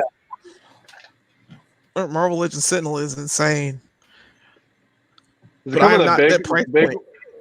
Yeah. Yeah, that one right there. That one. Yep. Look at the size of it. It's huge.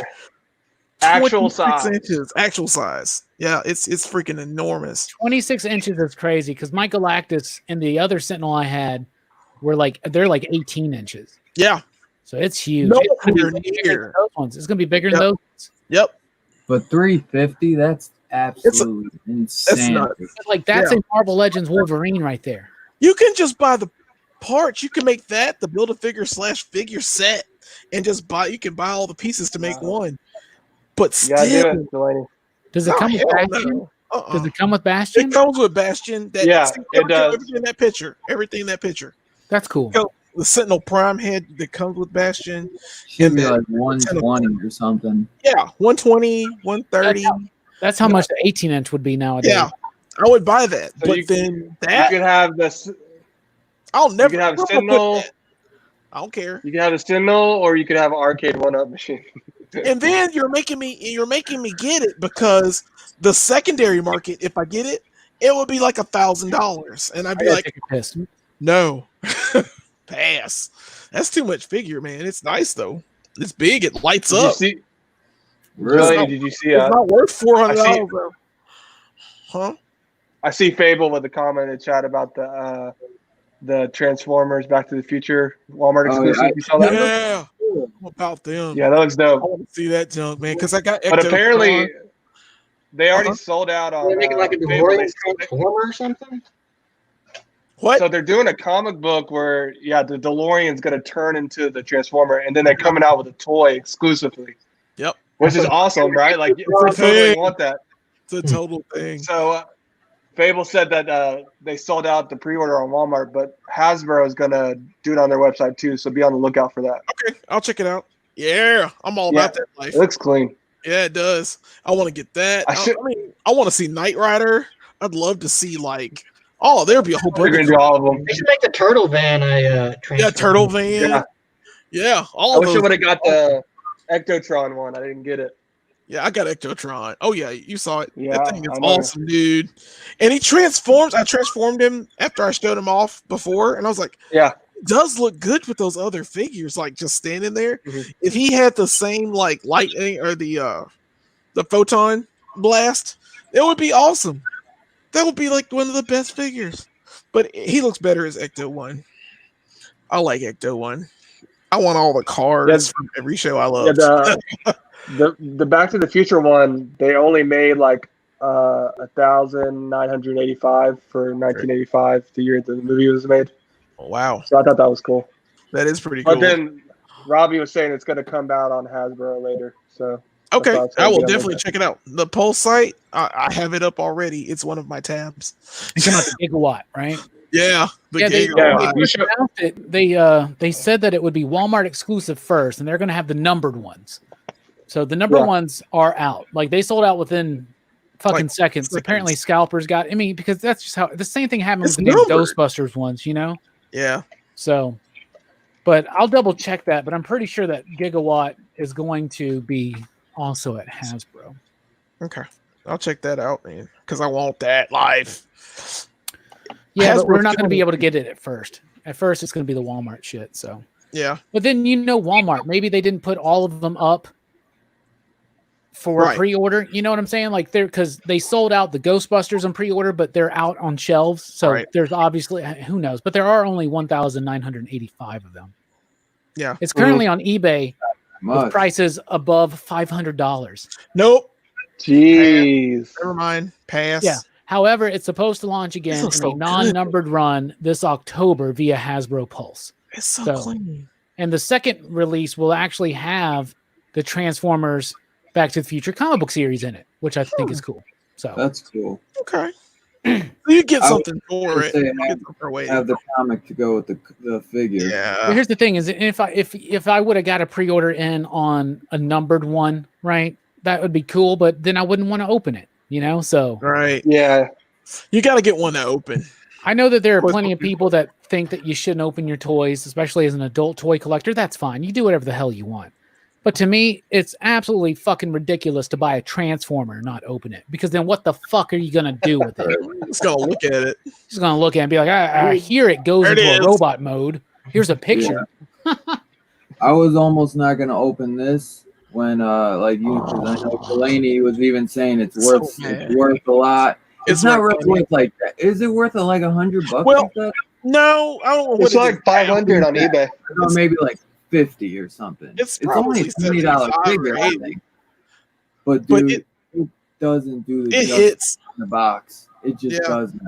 It hits. I love this thing. That shit Open your slaps. toys.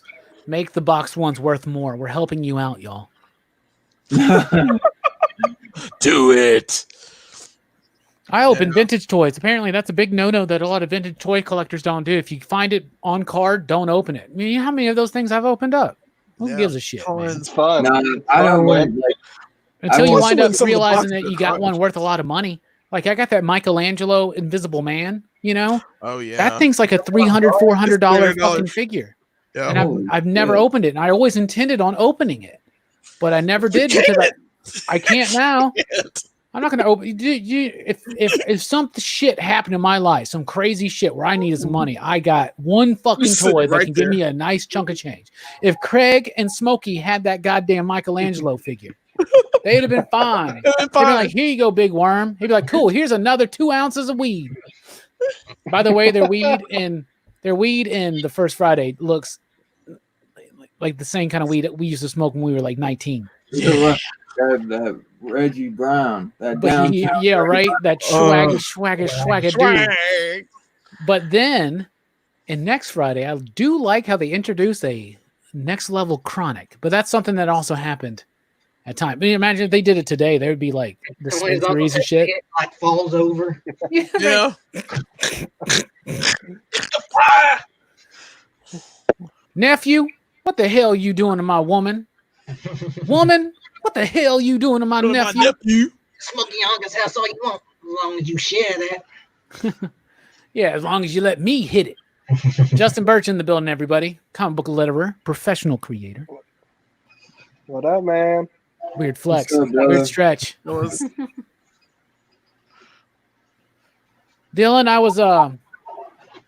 was snooping in on one of your streams you were doing before you came on here.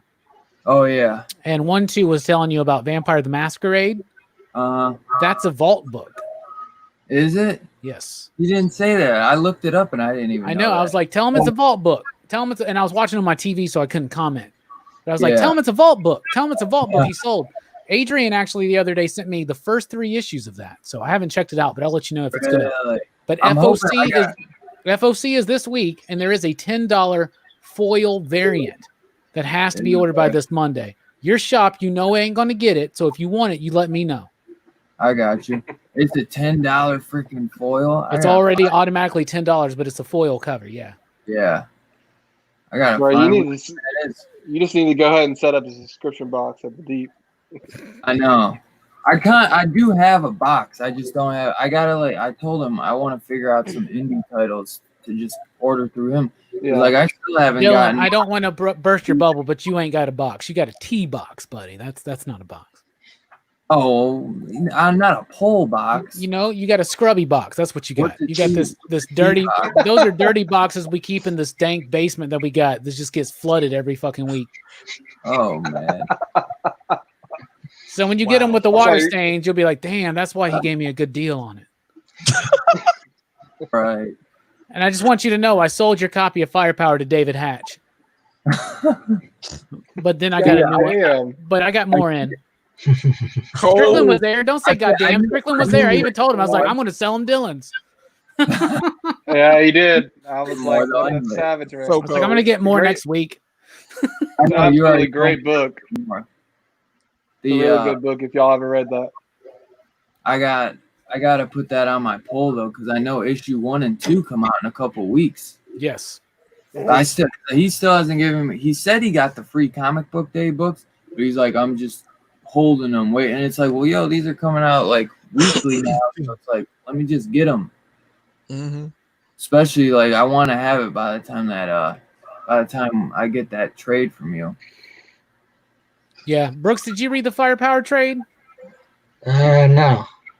Oh, dude, you're gonna want it. You're gonna love it. You're gonna love it. New Robert Kirkman you're gonna love book. that, You're gonna dude. love it. You're gonna love it, dude. I think the last thing I read was that Red Mother trade that I got. Oh yeah. You like that? David says he did, and I read it while eating Cheetos. If you still want it, Dylan. What? He's a firepower book. He said he'll sell you his copy with his Cheeto thumbprints in it. Oh, Brooks, what man. did you think of Red Mother? I like it a lot. I like the creepy creature that she sees all the time. Yeah. I'm like curious, as to know what the deal is with it. Yeah, right. Jelani, Spoilers, have you we been at still the don't shop know this anything. week? Not yet. I haven't gone up because I need to get X-Force, and I heard what else was out? Because there's a new issue of X-Force. I want to talk about. Yeah. Okay. We can't talk about it yet. I can't talk about it yet, but I mean, as far as I know, there's like the Shi'ar Empire. We've got the egg. I think that Wolverine fucked Colossus. Yeah. You think? He did. 100%. Okay. 100%. You think they had relations? Oh wow. It's definitely implied. Okay. Nah, he just saw him in the gym or something in the locker room, right? There's just a line where they're like, Colossus, we can get Colossus, he's big, and Wolverine goes, Colossus got a big everything. And then when you hear about his remember a couple of issues ago in X-Men or whatever, he's talking about Scott and a Speedo, and he's like, well, I'm like, whoa, what's going on with Wolverine? Progressive. Dude, I'm telling you, man, they're doing some crazy and Krakoa, man. These guys should not be getting along. They should not be getting along. They've been teammates forever, man. Of course Hey. Now Wolverine and Jean are probably boning. Yeah. Oh, they are. They are 100%. because they share rooms. I think they're boning. No, I think we 100% know that they're boning because here's the thing: at the end scene in X-Force when they're in the hot tub, just notice this: she shows up with her clothes on, but at the end you look and you're like, I don't think they got clothes on now. They're boning. Yeah. Spoilers, Jelani. It's okay, but hey, Yeah, everyone okay. dies at the end. Yeah, Resurrections, except for Gambit of and course. Deadpool. Yeah, Gambit lives. and Deadpool live. Gambit, Deadpool. They're the X-Men. Yeah, You got it, man. You got it. But there's No He gonna uses the Gambit combo. no resurrections. He does combo. Dylan, did you read X-Force? Throws a bunch of cards and saves. us. I have it, but I haven't read it yet. Oh man, my bad, dude. Not See, the you last spoiled issue. him, too. No, you're good. We really didn't spoil anything, man. You're good, bro. I don't really trip about stuff. Except the Wolverine thing. I actually haven't been reading any of it, and I kind of zoned out when you guys were talking. So I honestly, It's cool. so I'm good. But He just pays attention to the first two sentences and then he just I've, kind of fades out. I've honestly after the shutdown, it kind of I'm totally out of All the the X-Men. loops. I haven't though. I am not There's even so many books. I'm not going that nuts either with the superhero stuff. I haven't even been reading except for Batman, Batman Detective, and Venom and Thor. Those are and Strange Academy. Those are the 5 superhero books I'd say I'm still reading. The rest I just haven't really been reading because I don't know, man. I'm just really going down this indie path, and there's so many good stories. I keep hearing that. There's some good stuff, man. I finally you'll be happy to see. I wish I got the variant, but my buddy Susan sent it to me. Find nice covers, man. Robbie and Bueller were giving me crap about not reading it, but that was awesome. I love that. I love that. Bueller giving you crap about a book you haven't read when every other book we talk about, Bueller's like, no, I didn't read that. Right? He's like 0 for 2, man. What's going on? and then after that, he was 2 for 20 on the books that we read compared to him. But that was I fucking funny. hate that guy, Bueller. I'm just kidding. I'm just kidding. Love that guy. No, I haven't started Daredevil yet, Herminio. I still am picking it up. Oh, So that shit's fire. That shit is fire, dude. I felt, man, see, I'd be reading 30 books a night, and I couldn't get into Daredevil. It was just so slow paced, and I just fell off it. But I stayed on it because I knew it was going to be good. Did you get a bar of soap, Strickland? Like a hotel bar of soap? No, it's my AirPods case.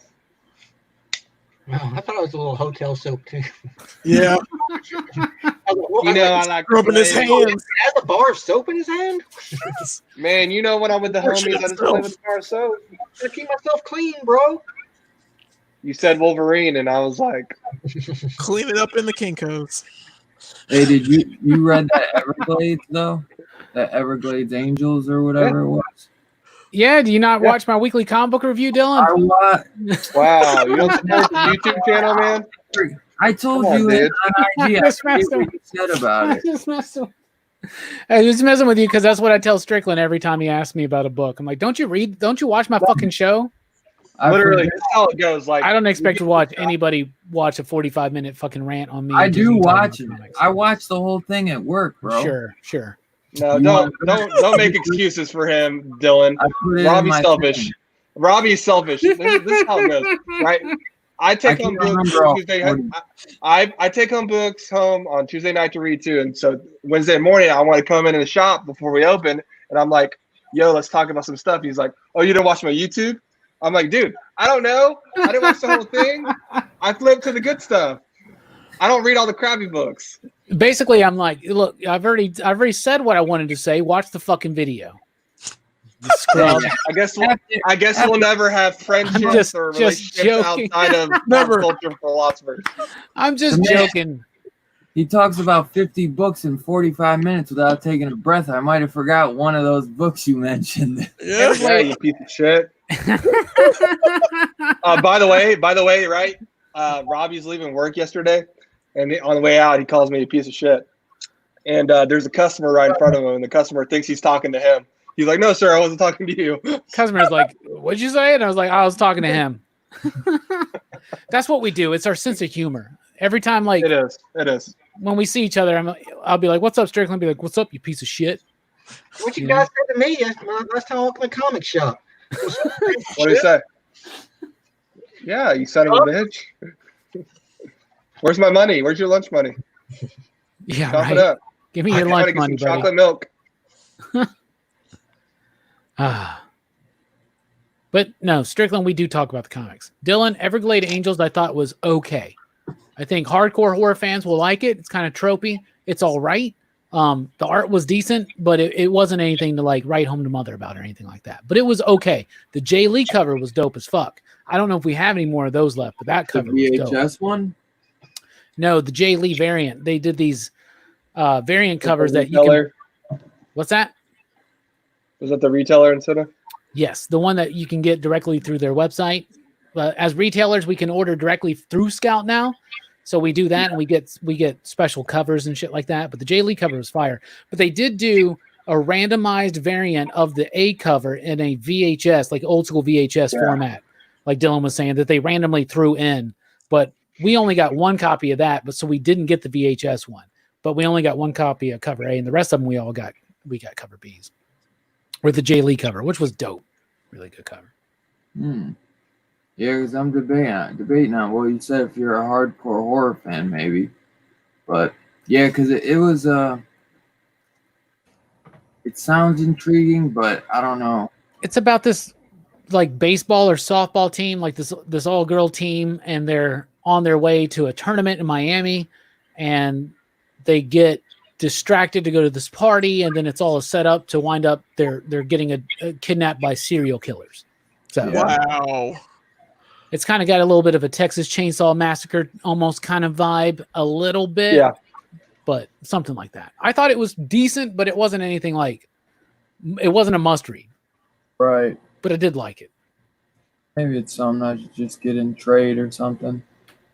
It being written by, the guy who did Happy Death Day, which I'm not like the biggest fan of that movie, but I was like, oh well, Well, that's just Scott Lobdell, and he was the co-creator, but he didn't actually write the script. Somebody else wrote the script. Oh, okay. But yeah, Scott Lobdell did write Happy Death Day. Isn't that crazy? Yeah, I didn't know that. Yeah, I haven't seen it. I hear it's good, but I haven't seen Yeah, it. I have too. They had a sequel that came out last year. Yeah, they did. I never saw the sequel. Yeah, I didn't see either one. Looking forward to Horror Fest this year, y'all, especially with Dylan on board. We're going to have some good movie horror nights. Man. We gotta find some indie stuff, like real good. Like somebody needs to find something that's like we haven't all seen together. and we need to watch it. And Robbie are on it. You know what I'm saying? We'll find It's gotta something. be- Things that we know that we're going to do is we know we're doing Near Dark, 100%. Okay. Yeah. We know. Pat, that one werewolf I was telling you about with the dog. Oh yeah. And we know we're doing something That's what we classic. do. We're doing some classic Universal, and Okay. I think I can deal with any of those. I think we may be doing some Mummy, maybe actual like if people want to. Last year, what I did was I did basically live commentaries, where it was designed to be listened to while the movie is playing. So we're all literally watching the movie at the same time. It would be a little bit more difficult to time. You just got to get everybody right on it, you know. But it could be done. But I do want to kind of focus in a little bit on some of the Mummy movies this year that Universal did. Like Mummy's Hand, Mummy's Ghost, Mummy's Curse, Mummy's Tomb, and all that shit. Those would be really, really fun. But one thing that we are going to do, because I know Action Fest kind of wears you down when you're watching 6 Mission Impossible movies real quick or 5 Rambo films or this and that. We got the Bourne movies coming up soon. So in Horror Fest, we're doing one night like that where we're going to watch a chunk, like an entire franchise, and talk about it. And this year, it's going to be Phantasm.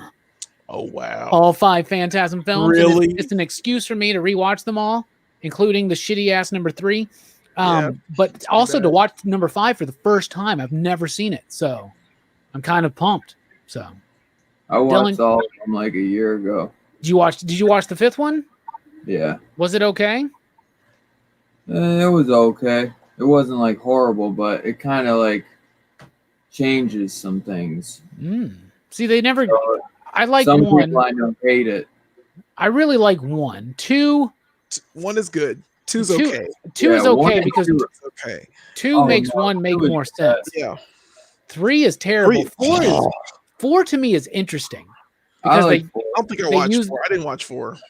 4 they used like unused footage from the first one, so it's this weird like surreal feeling that I get from watching 4. So, but 5 I was always nervous though because obviously Angus Scrimm was up there in age, and Don Coscarelli did not direct 5. And that's the only one. Like, come on, dude! If there's only gonna be 5, direct the fucking last one, you know. But it boggles my mind sometimes why cult horror movie directors like Coscarelli or Romero always had trouble getting their movies funded. Do you know what I'm saying?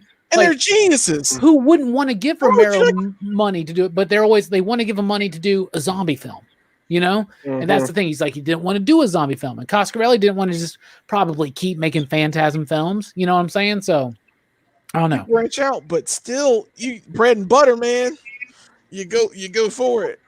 I think Don Coscarelli is a severely underrated director, especially in the horror genre. The Phantasm films, Bubba Hotep. He had one of my favorite episodes of Masters of Horror. I was gonna say the same. Incident on and off a mountain road, like really good. That good. Yeah, that whole first season was really good. It's amazing. That's the horrors are fantastic. When you guys brought up cigarette burns, I went back to watch that, and I was like, man, I was looking, I'm like, oh my god, because when I watched them years ago, I just put them on like it was a show. Then I'm looking now, I'm like, oh my god, all these amazing directors on each one. So I was like, and Don Coscarelli, I see for the first one, I was like, man, this is a great way to start it. That's one of my favorite episodes. I used to have the DVD sets where season one was in the mausoleum, and then season 2 was in the skull, you know, and then I even had, because they didn't do a season 3, but they did Fear Itself on NBC, and I even had that as the tombstone. Wasn't it? That was just a season, wasn't it? Yeah, just one. I sold them all. Sold them all though. Yeah, because they started getting worth money. So I sold them, and I kind of still regret it because I love Masters of Horror. I think you can get them still. You can get them now pretty cheap. I think they're cheaper now than they used. Masters of Horror. Yeah, Masters of Horror was like I think it's like a little crappy plastic box set or something. It's not going to be nothing special. Because I was going to get. I can watch those now. I think I have Showtime. Oh, it's on. I think they're on Amazon or like Tubi. I got Amazon. If you got like Tubi or Pluto, it's on one of those. And the other thing is, too. if you go to any used media store, you can find like the individual DVDs super cheap. Like, That's or true. you used to be able to. I don't know so much anymore. I haven't been I don't have them in to a print. used media store for a while. But I'm saying, like, so many people bought them and sold them back out. Yeah. The individual, because they released them all individually, and then they did those box sets. But yeah, I remember the individual. You get season 1 for $10 on Amazon, and then season 1 and 2 is $23.49. Oh, that's not bad. Yeah, I don't know if I like season 2 really at all. I really just like season 1. Good stuff though, man. The Stuart. I'll have to go through it again. So the Stuart Gordon one in season 2 is Dreams at Witch House, right? Or is that season 1? That's season 1. Season two, he does the Black Cat. I like that one. Yeah. See, they didn't show any of the directors' names for season 2, so that kind of threw me off. I'm like, do they not get any good directors for this? No, a lot of them are the same because, like, Argento did Pelts, which is ridaculous, but I have fun with that one. The one with Meatloaf. It is a good one though. Meatloaf is the actual Pelts. Yeah. Didn't Dario Argento do the season 1 with the Jennifer elephant face? Yeah, Jennifer. Jennifer. Yeah. Oh my god, that one's nuts. Yeah, that one is nuts. Oh my god. Joe Dante did Homecoming in season 1. That one was okay, but Screwfly Solution for season 2 I thought was really good. So that was the Joe Dante one. Then Pro Life was the John Carpenter one. That one was okay. That was the one with Ron Perlman about abortion or whatever, and it's like a fucking monster. Strickland looks super bored, like he's never seen Masters of Horror at all. Yeah. Probably doesn't even know what we're talking about. Yeah. It was on like in the 90s and early 2000s, I think. It's like mid 2000s. Mid 2000s. Oh, I know. I know what you're talking about. I've just never seen it. Oh, okay. I look forward to it if this is over. Is this something we're gonna do in October? You said? Dude, I'll be honest with you. I don't know if you could handle any of these episodes. Yeah, they're crazy, dude. They're nuts, man. What about what was the one Imprint? The one that they banned? They didn't even show on Showtime. Yeah, Imprint, the Miyake film. We watched the guy that did Itchy the Killer. Yeah, we watched that one. Yeah, dude. Imprint was Showtime refused to fucking show. Yeah, that's what I'm saying. Yeah, it was how messed up it was. Do you remember when Japanese horror was making its big move here in the U.S. and what's his name? Like, is it Takashi Miyake or something like that? Yeah. He did Itchy the Killer. He did Audition. Great director. Audition. Did you see Netflix did like a Ju-on Origins? I wasn't sure if that was new. I heard about that. Yeah, like a new TV show or something. Yeah. Really? Yeah. So it's basically just they're doing it the Grudge over and over again. I mean, Ju-on was way better than the Grudge, dog. Ju-on is dude. Grudge. That recent one I heard flopped like a motherfucker. Oh, man, yeah. I tried to watch it, but I fell asleep, and it just. I didn't even try to watch it. I fell asleep during it, so that just dude. The original Ju-on is one of the creepiest fucking movies I've ever seen. Like, I fucking love that. That Itchy the Killer still bothers me. Like, I still can't watch that again. Itchy the Killer is Batman and Joker. It's a Batman Joker story. Like, next time you watch Itchy the Killer, think of it as that, and you're going to be like, holy shit, it is. Mm-hmm. Fable says Hellraiser. That would be a great one to revisit and like do a franchise review on. But like, that's a lot of movies. It's a lot of movies. That's a lot. Have you ever done Halloween? We've done Halloween. Well, we've talked about the first Halloween, but we've never done like a franchise review. We've never done a franchise review for Horror Fest yet. Individual movies. So it might be perfect if we did it like next, because it would have been perfect this year with the movie with the sequel coming out. But now that it's fucking delayed, which I wanted to bring up, I'm so bummed about that. Halloween next year when it comes out. But I love all those movies. So see, the problem that we run in with that is some of these films, like if we wanted to do a Halloween franchise review, dude, that's a lot of movies. That's a club of how do you do it? Do you do the Club of Thor? Do you do the Rob Zombie movies? You would have to do them all. You have to do them all. Yeah. That's too much to look at, man. That's we think so we've done 5 Rambo movies and 6 Mission Impossible movies in just a few weeks. That seemed kind of over. You know, Strickland looked at me and he goes, "Dude, we got to watch 2 more movies this week. When we back to just 1, man?" Yeah. We got to work on Next week. trilogies and quadrilogies. Next week will be Demolition Man. Yeah. I've never seen it. I'm excited. Really? You don't know about the three Yeah. shells? You don't know about I the three don't. shells? Oh my gosh, you don't know about the three shells. Then the All week after I'm about that, to go. we're going to be the winner of the Tom Cruise poll, which will go up this weekend. And then after that will be the Bourne movie, and that's the Bourne franchise review, and that's the end of Action Fest. And then hopefully at that point, maybe Tenet's about ready to come out, but we'll see. Tenet's gonna be awesome. I'll pay for it too. I'll pay for it online and I'll watch it digital. I don't care. That movie looks amazing. Oh yeah, same. About that life. About that life. I can't believe the last movie we reviewed like in a theater was Bloodshot. Bloodshot. What if theaters never come back, dude? Yeah. That's so sad. That's so sad. That's Bloodshot. Bloodshot's the last fucking one because we thought it would be better than Invisible Man. Yeah. I remember I was saying, why don't we go see that? And then y'all were like, are you going to see Bloodshot? I was like, I'm good. Because I was like, Bloodshot's more relevant to the overall theme of the channel. Right? It's not even because it's a comic book movie. No, yeah, for sure. But it's Vin Diesel, man. He's old. It's like, why didn't they cast someone younger for that role? You know what I'm saying? It was his pet project. I don't know, man. You ride with us to see Bloodshot? That's a punk move. It's like the first words Brooks said in like 20 minutes. Hey, no shit, Brooks. What's on your mind, man? What's been going on in Brooks' world this week? It's hot outside. It's true. My horses Soda pop. They're bothering me sometimes, but pushing through, you know. You got you them Ghostbusters this week. Oh yeah, I did. Good job. Finished out that set, got my fence chlortho put together. You got it together? I gotta go Yeah, get my man. pieces. I gotta get Dana and what's her name? And yeah. I can't wait. I can't wait to put it together. But Nice. I got some things. I got work on this new X-Force, I guess set. Yep. Oh yeah, that'll drop. Yep.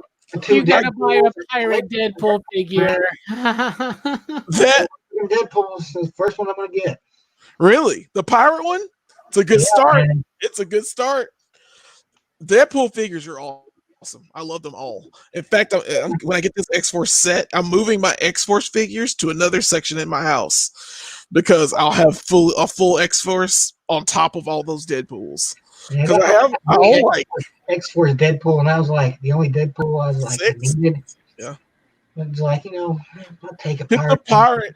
Get the pirate. Just because you want strong guy, dude. Don't be like, Yeah. like it's just because you want strong guy. Otherwise, you wouldn't give two shits about a pirate Deadpool. It's messing with my Get X pirate Factor Deadpool. collection.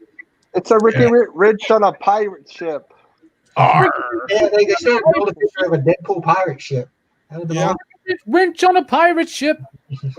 Wrench on a pirate ship. So that means it's the strong guy set. That means I have Havoc and Polaris, Wolfsbane, Quicksilver. They do a Wolfsbane? Forge, yeah, they did they did Wolfsbane as a like a chase figure for Walgreens. She was she was an alternate head and hand. Yeah, sorry, dude. Had to get like 3 of them. I think it. They'll make another one. I forgot the other 3. Oh, it was from the girl from New Mutants, the Danny Moonstar figure. Ooh. Oh yeah, Mirage. Danny Moonstar. Yeah. So it was her. Dude, Karate Kid would be a good one. Karate Kid would Yeah, be would. Ooh. So now I want a new Mutants team. I want like a Magma and Moonstar and They're gonna probably eventually make those, but Karma.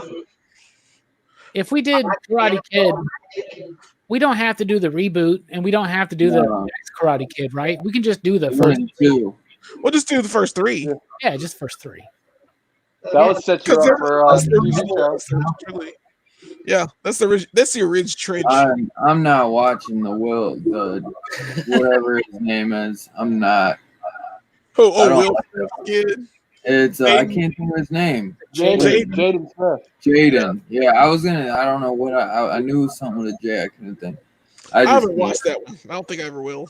I've never watched all of it. I've seen like bits and pieces. It just never vibed with me. Like, that came out when I was younger too. It was just you can't touch the Karate Kid. You just the original. You I love the first two. The first two are so amazing, dude. So man. And Brooks, we do need to rewatch Karate Kid and get some inspiration to get back going on with our project. Yeah. It's been a long time since I watched the Karate Kid movie. Yeah, we need to watch Mighty Ducks and Karate Kid, and we need to get back to our project. You know what I'm talking about. Yeah. I'm looking at Steve and Brad right now. Brad Braddington. Hell yeah. Oh, you're drawing stuff and things. You know what we're talking about, but we're just kind of zero right now because we don't want to make promises we ain't keeping. You out there in the chat, whoever's here, and some people are still here. This is your opportunity to ask 5 nerds a question. So somebody throw out a question, and we'll go around. Because right now we're all just bullshitting, talking about toys and Hellraiser and shit. Not that there's anything wrong with that. The karate going on the Karate Kid stuff. I've actually seen the Cobra Kai show, and it's really good. Yeah, I need to watch it. Yeah, me too. Is it Amazon picked it up or Netflix? Netflix picked it up, right? They're doing the third season. Netflix. Yeah. So all the seasons will probably go on there at some point. Is it being on YouTube? Because sorry, YouTube, I'm not gonna pay to see YouTube Red. Exactly. I always intended on doing a YouTube Red free trial to check it out, but that's what I did. You get stuck with it. Did anybody watch Old Guard? That came out this weekend, right? The Greg Rucka. Have you read the comic? I read the first couple issues. I thought it was pretty solid, but I never finished it out. Is it a movie or a series? It's a movie. It's a movie. Oh wow! What I've heard about it from people is that it should have been a series. Okay. Charlize Theron kind of looks weird with her. It almost looks like she's wearing a wig, and she's got like short hair. Do you remember when it's she like the dark?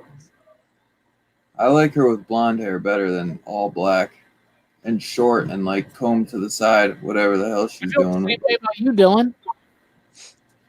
Oh, that's nice.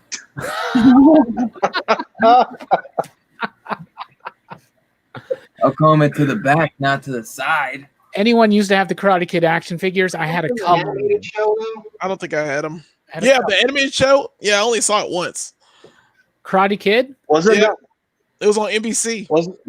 Wasn't there a very sought after tournament? What? Camp Candy. Yeah, it was in a block when we were kids. It was a Saturday morning block. Yeah, it was a Saturday morning block. It's like Camp Candy, Karate Kid, and something else.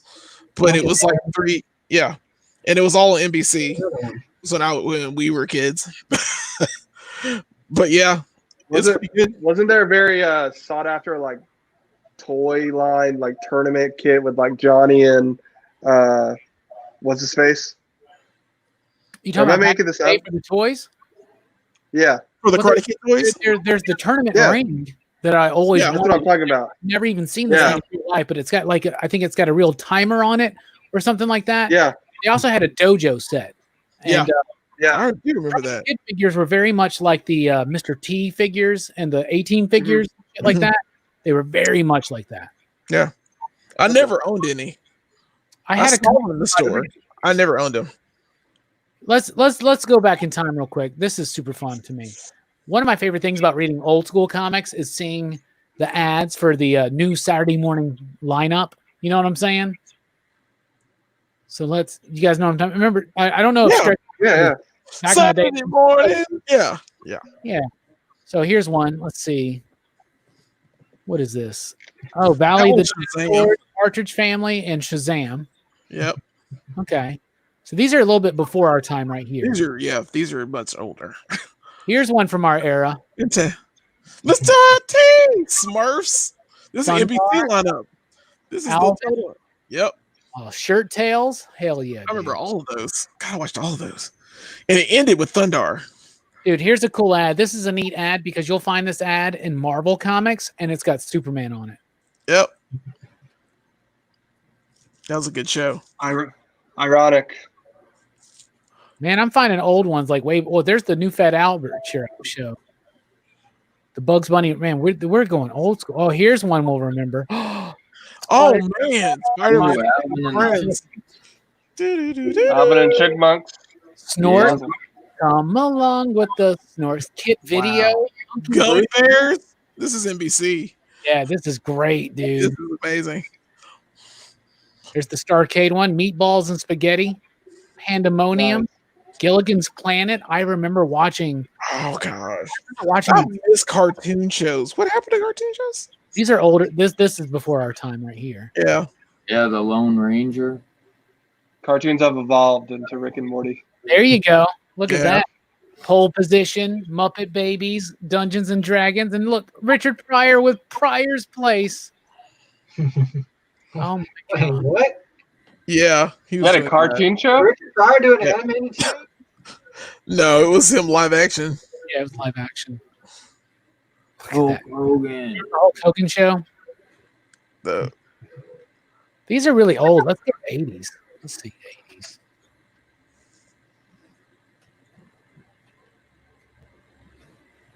Oh, there's the other Ghostbusters. yeah. Ghostbusters, let's go. Filmation's Ghostbusters. That's right. That's why they had to call the other cartoon the real Ghostbusters. That one in the middle, Drac Pack. Yeah, Track Pack. What Yeah. the? I bet it'd be something you would have watched. Hell yeah. Do you remember Thundercats? Those Tiger. Groovy Ghoulies? Groovy Ghoulies. I don't remember that one. The Groovy Ghoulies? Bruh. Bruh. Yes. You remember the Pac-Man cartoon? Yes. I think so. Yeah. Yeah. There's the Groovy Ghoulies. Cartoon I remember watching.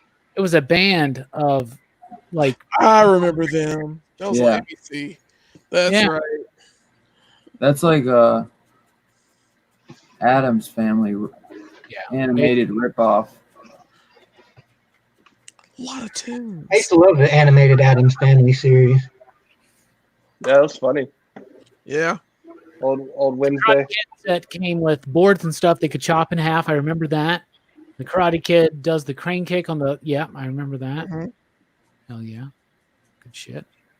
Good shit. Anybody remember Galaxy High School? Yes.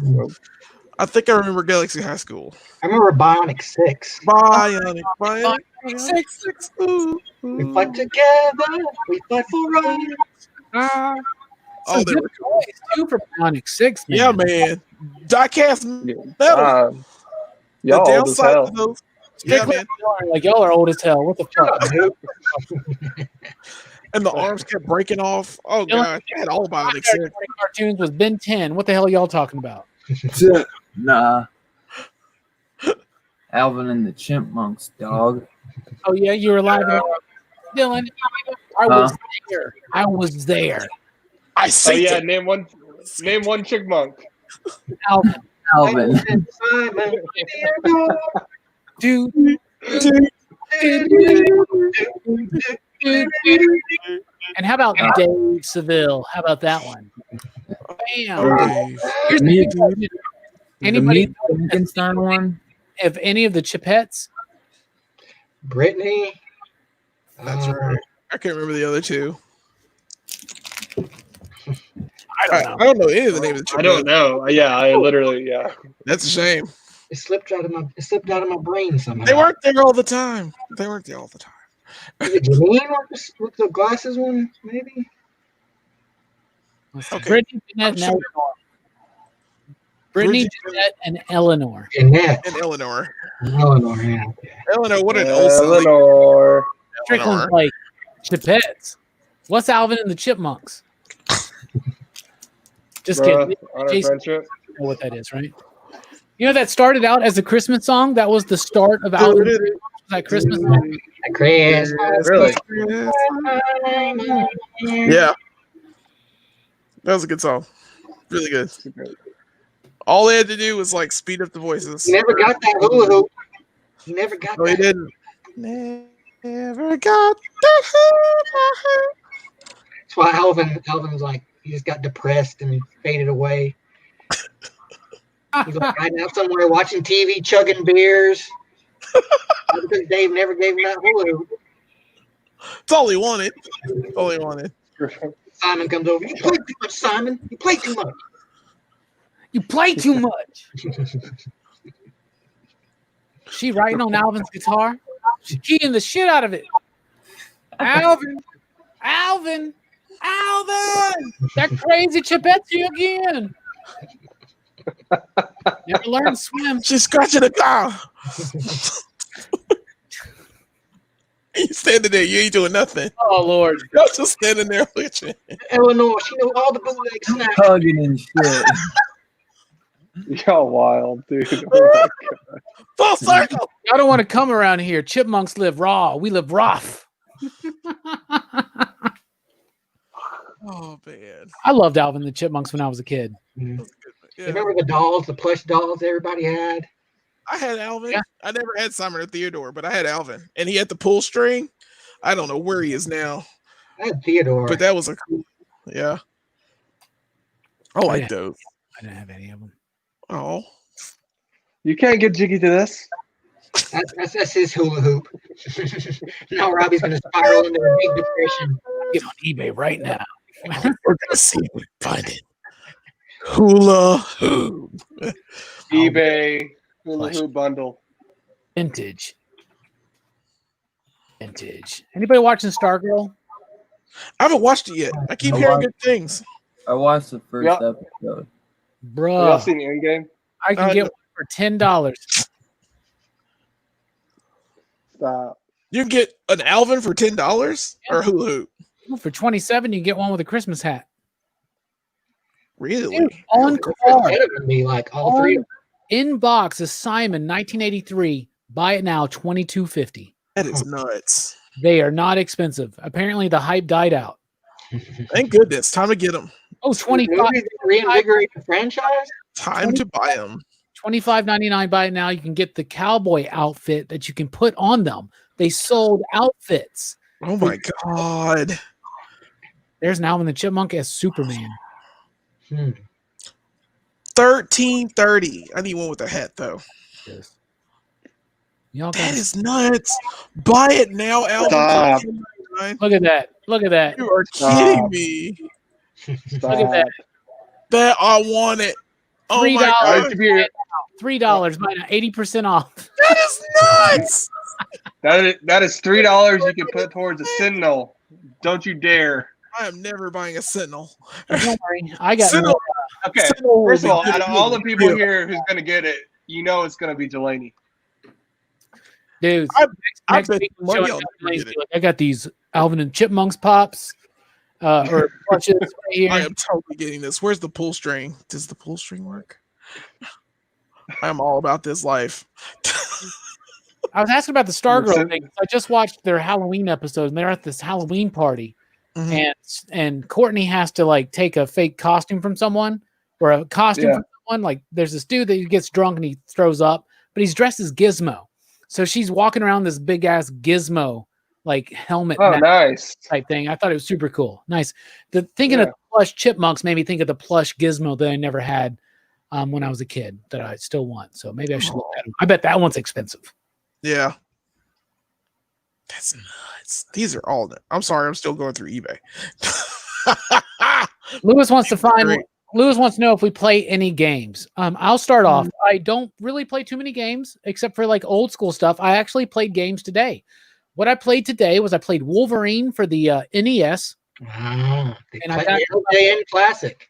I Yeah. got to level 1.5 or 1.4, the underwater level, and I'm getting really fucking pissed off. I hated water levels, man. Like Yeah.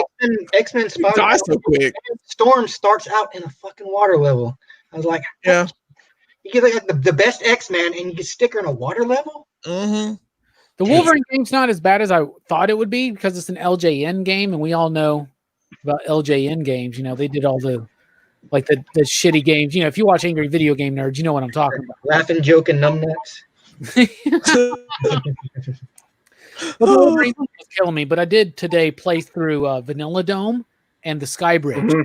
And Mario World. I made it like all the way through the Forest of Illusion today, but I didn't like do all the secrets, so I got tired. I got tired because Did I went to the Wolverine game and it really started pissing me off. But this is the furthest I've gotten in that game. So Okay. what about you probably just need Brooks to come over and beat it for you. Yeah. We played together. Yeah. Together. Together until I die like really quickly and I give it to him and he gets way further than me and I'm like, hell yeah, this is good. It's like a relay race. Yeah, it is. And it's not like Brooks plays the majority of the game. I get some good. I know how to play NES games. He'll get a good run every once in a while. Sure you do, buddy. Sure you do. He'll on a roll and he'll start moving. Like it takes him a little while to get handled. Figure things out. He pulls his weight. My biggest thing is this. You know how like in Mario you hold B down and you can run? Yeah. I'm that dude that never lets go of B. Brooks can attest to this, right? Like I just want to like fly through the fucking levels. Well, in order to really do that, you got to like learn it. Be really into it. You gotta see what's coming. Yeah. I play like I'm ready to break a world record in a speed run. You know what I'm saying? Yeah. And that's when the stupid shit happens. Because you got to play like a Castlevania game. Like you gotta take your time in those. But what's crazy is like you get like 2 times through a certain passage and you can do that. You just like, and like the villain that was bothering you, like the enemy that was like bothering you, you realize just ignore him, stop for a second, he'll go over you, and then you just keep going. Shit like that. Brooks, here's the thing. We all play games, but Brooks, what was the last games that you played? The last game I played was I've been playing that new God of War. Or I got not new, the latest God of War on the boy. It's really fun. I downloaded Bloodstained Curse of the Moon 2 on the Switch, but I haven't played it yet. But I'm looking forward to that. Oh, you got a Switch? Nice. Yeah. Oh yeah, he lives in Switch. Yeah. I love my Switch, man. I got so many motherfucker. What about you, Jelani? What games did you play last? Me, the last game I played was a couple days ago. This is weird because I bought a PS2 a while back, and I have weird stretch. You know what I do? They're not easy to find anymore, man. No, they're not. I found it like second in Charles, just randomly, nice. And I was like, "Hey, I'll just get this." So it was like $50, so I bought it, and I got a few games. I've been playing Final Fantasy X again. Final Fantasy 7 again. I'm sorry, not Final Fantasy 10. I started playing my wrestling games again. So my favorite still has my homeboy Chris Benoit on it. I mean, but he's it's the one where we used to do all the wrestlers. Yeah, I still have one of Robbie. I have one. I made one of you. Yeah, one that you just gave all the Fred Durst moves. Yeah, and everybody's like, "How did you make Robbie act like Robbie?" Like, I just gave him the Fred Durst moves. I just gave him all Fred Durst moves. Motherfucker! It was easy, but it worked. I'm out there just like, yeah, boy, yeah. I gave him. Yeah, I gave him. Fred Durst stole my style. I'm just saying that I had that shit first. I was rocking backwards Yankee caps before him. Sure, you were. Of course, you were. But I had you and I had John Cena as your finisher move. But that's hilarious. Yeah, I had him and like James Lineback. He's on there, and I think I know it's me, but I made Dave Gillespie. Nice. And I made Do you remember the time in WrestleMania 2000? Yes. I did make George. And I made you. I have one of you too. You make Nate? No, I didn't make Nate. You gotta get on it, man. I didn't have no cards. I will make Nate. I'll give him all Eugene's moves, but it's all good. But that's what I've been playing lately. I mean, I've been having so much fun because I go through the storylines again. Like I made me again as a character and just playing through the little storylines. Right now I'm in a feud with Big Show and Carlito and some other guys are like teaming up, beat him up. But then they put me in a cage match with him, and I'm like fighting Big Show by myself in a cage match. And it is very difficult. He is very large, and he doesn't stop hitting you. Big Show.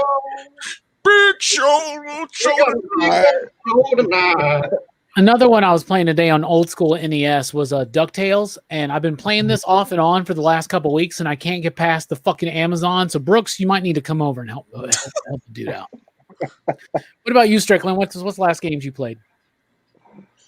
Yeah, man, I guess me and Brooks might be the only current gamers, because because I got a PlayStation, I got a Switch, I got an Xbox, but I have the old school You ain't stuff got to too. rub it in, Like, motherfucker. Some of us, can I got- barely afford our fucking Castle Grayskulls. You know what I'm saying? So Yeah, it's a strange flex, first of bro. all, you got about like 10 figures behind you that we could sell, and we can get you some things. Wow. I'd rather have them. Stop Right. showing me Grayskull. Stop it. But I still got the old school stuff like the Sega Genesis, Super Nintendo, all that. But I've been playing on the Switch. I just got the Super Smash Brothers Ultimate, so I'm trying to Oh, unlock you all the just got that? characters. Yeah, they just released it. Yeah, I just missed it. So yeah, I've been playing. It's fun. Yeah. Cool. Fable says, miss those old N64, WWF, and WCW games. Oh yeah, Yeah, man. Those are awesome. Those are fun. Dude. We used to have parties basically centered around coming over and playing WrestleMania 2000. Yes. Oh, that's such a good game. Didn't your grandmother ask you like, how'd you get their souls in there? Yeah. Yeah. The best X-Men game is on Sega. The X-Men game on Genesis was the fucking shit, dude. The one where you could It play was. Nightcrawler, Wolverine, Yeah. or Pops, or Yeah. that, and like you could bring the other X-Men in to do special moves for you. And Right. shit talking about. Oh my god, was that Clone Wars or was that Mutant Apocalypse? The second one. Mutant Apocalypse. Mutant Apocalypse was for an NES, Super SNES. NES. SNES. What was it? Was just called X-Men, right? The first X-Men The first X-Men. for Genesis, Yeah. right? I Yeah, owned the Genesis first, and then I owned the Super Nintendo. That one's so good. But Genesis, yeah, Sonic. What about you, Dylan? Any games you've been playing lately?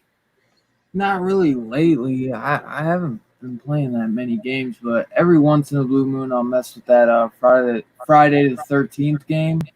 That one's just kind of a fun one to play. I kind of wish I got the new Mortal Kombat What because Friday game? the Friday the 13th game on newer Xbox One. Yeah, the Yeah. new- I've seen it played. It's pretty cool. I Like only you're- played the NES one, and I still have never actually beat it. yeah, no, this one's way better. This is like you get to be either one of the people running from Jason or Jason. Yeah, you almost like I'll be jumping and shit when Jason pops up. It feels like if you really like sit there play it in the dark, you kind of get if you like let yourself get into it as if it was a horror movie, like it's actually really fun to play. But I was playing that Star Wars game, but man, I got an Xbox One. I really wish I got a PS4 because I want to play that Spider-Man game so bad. So You're talking about Fallen Order? Is that what you're playing? Yeah. The Star Wars one? Yeah. Yeah. That's The cool. one with the The Spider-Man game is fun. Mm-hmm. Cool. I love the Spider-Man game. That one's really Yeah. good. I forgot about that one. Yeah. Make me more jealous. You I got want free it so bad. Brain. Yeah. That and God of War make me want to buy a PS4. I got a war. Yeah. Good. That Spider-Man. Yeah. Got to I worry. I wonder- heard it was awesome. Yeah. All right, Hello. Oh, man. my tummy's rumbling. That means it's signifying it's time for show and tell. Show me what you got. Strickland, you're up first. Show and tell. What you got, buddy? I forgot to show these off when I got these in. I got these Power Ranger omnibuses. Wow. They're like a yearbook style. They're really good. Like, first of all, I've never owned an omnibus, and I'm going down a dark hole. Robbie knows this. Wow. They're hella expensive. I don't recommend this hobby. Yeah. Just get like one or two that you love, and then stop there. Because ain't no way in the world. That is Yeah. huge. They're gorgeous though. Like the artwork on it just pops on it. I picked up. Here's Johnny. Oh yeah. Wow. I got that one too. I love that. I love that Funko. That's the chase. That was going to be for me, but I was like, nah, I'll let Strickland get it. Yeah, he passed. And then Ooh, I'm surprised you did. Pops are on their way out, Dylan. I'm telling you. that's what he says. Hold on. They'll be here forever. Let me get this one going. Yeah. Get that. Dude, this Oh, is awesome. I've been meaning to get that for so long, man. That is so This cool. is literally $20 at Walmart right now. Yeah, it You should buy is. this. It is, and it's freaking it's everywhere. awesome. And It's it's so huge. random. Like It's so It is random like- to put that out. Yeah, it's That bigger movie's than my like- Zords. That movie's from like 20 years ago, man. yeah. And it's not $350. Exactly. Exactly. Literally, Not touching it. Yeah. Come on, no way can you pick Hold on, that. I think it does. I'm never picking that, man. Never. It has one more feature. I'm trying to remember what it was. Oh yeah, you touched the. Yeah, you Touch touched this. the center. Yeah. Yeah. That's so cool. And it's the Iron Giant. Good stuff. Yeah. Very nice show and tell, Strickland. Very impressive. Thank you, sir. Strickland's always struggling to keep up with me, Brooks, and Jelani, I know. So God damn y'all. Y'all have the best toys. We try. We try. I was gonna go to Dylan next, but he dipped out. Well, because I don't really have nothing to show, so I was just grabbing a DVD real quick that I just got. The only thing I got this week. Okay. Hell yeah, But, man. I like that. I didn't have really like no extra money to get anything, so like I got this. You don't have to. Nice. That's that movie. Blu-ray.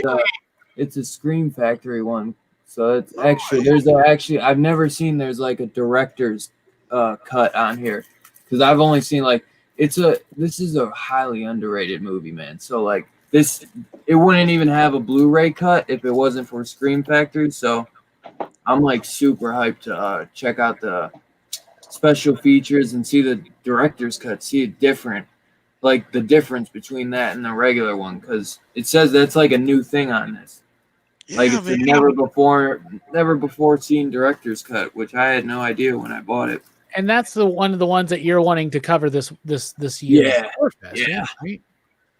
I mean, the only other thing I got these books. Yeah, show your haul, man. What you get? Dude, the funniest thing. So I ordered The Last God, and he's like, I can get you like all the issues first print except issue 1 and 3. So I'm like, all right, just order the second print of 1 and 3. So we got all of them in, but 1 and 3.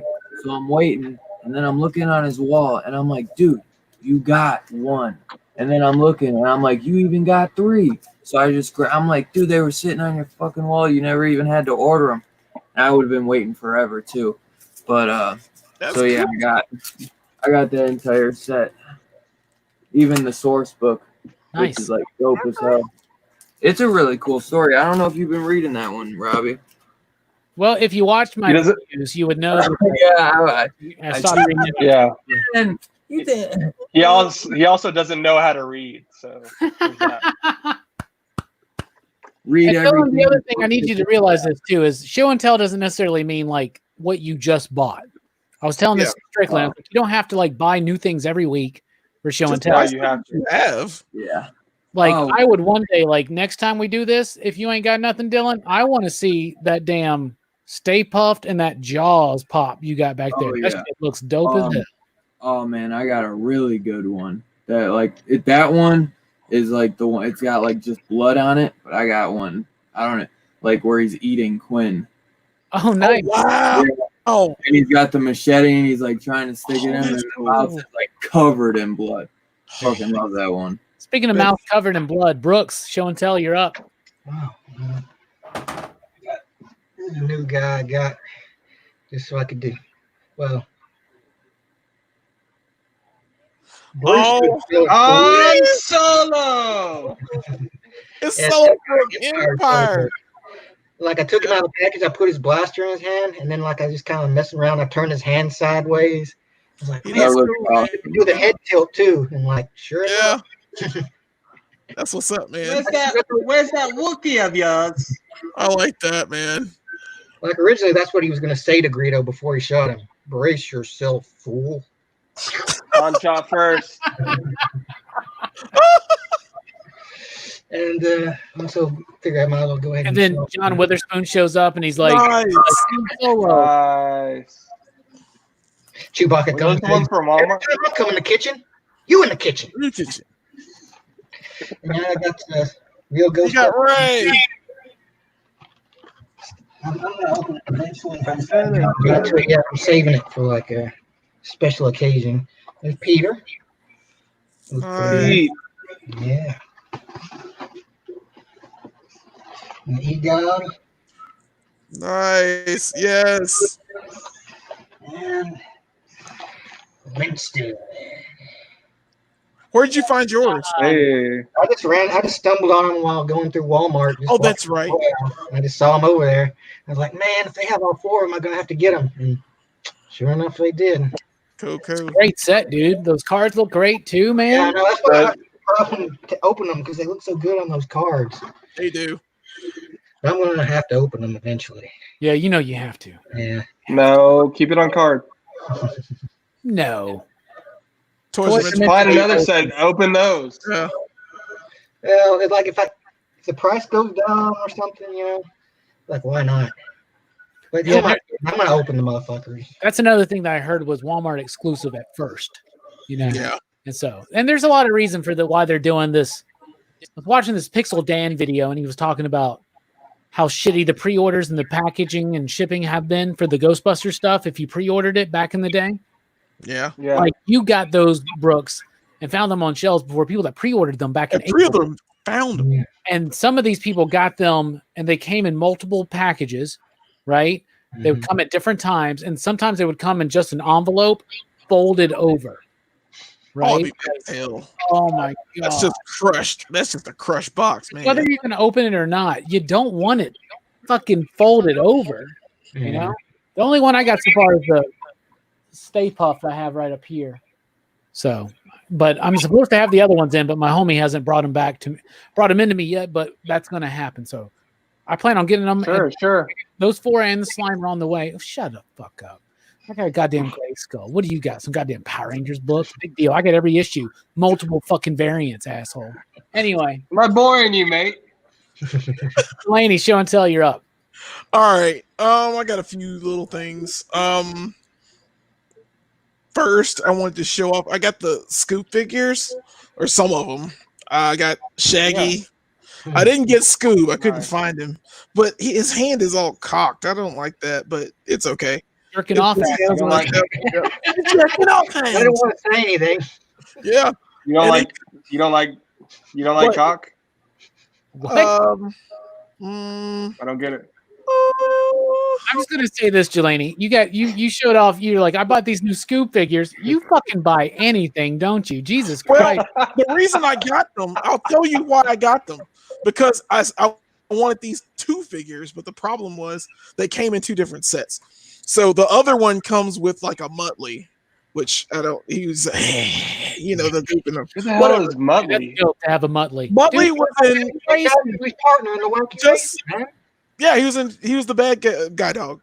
Anyway, yeah. The soda pop. Anyway, they just came with the figures I wanted, so I had to buy the other 2. But it was gorgeous. Yeah, that. But I got them for this. Oh God. Oh, faces. Anyhow, think about it, that dog's laugh sounds like he's asphyxiating. Yeah. He's got throat cancer, dude. What's wrong with him? But yeah, it was Muttley. But he comes with Dynamite and the Blue Falcon. I really wanted to get these. Like, I have no representation of Blue Falcon and Dynamite, which is one of my favorite cartoon shows of all time. So I had to buy like the 2 packs. Walmart. These are at Walmart. The Blue Falcon you'll probably never see again, but Dynamite's everywhere. Dynamite came with I think Scooby. Are they all together? They came with Scooby. This is the 2 pack. Shaggy, buddy. Or Shaggy. Sorry, you know what I'm talking about. You don't even know shit about Scooby Doo, man. You fucking. I don't care. I don't care about this. When those Scooby Doo figures came out with the Mystery Machine, I was like, I don't care. I don't know. I didn't really like Scooby Doo like that. I did, however, love this. And I love these figures. These are the cleanest things. I haven't even watched the movie yet, but I'm sure they do great things in it. So these are my others. I heard it was good. Yeah, I heard it was pretty good, and I can watch it. It's on HBO Max, so I can watch it. And then Scooby figures. I have a Scooby-Doo that I think I got from Mike. Mike just gave it to me, and so Brooks saw that I had it and gave me a Shaggy to go with it. Oh, cool. Remember that, Brooks? You got both. Yeah.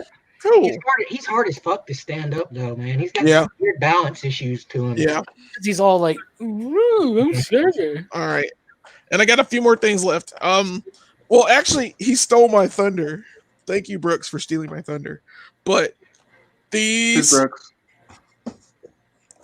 my real Ghostbusters as well. I got mine in the mail yesterday. Hey, So that looks pretty cool. I mean, yours doesn't look beat up.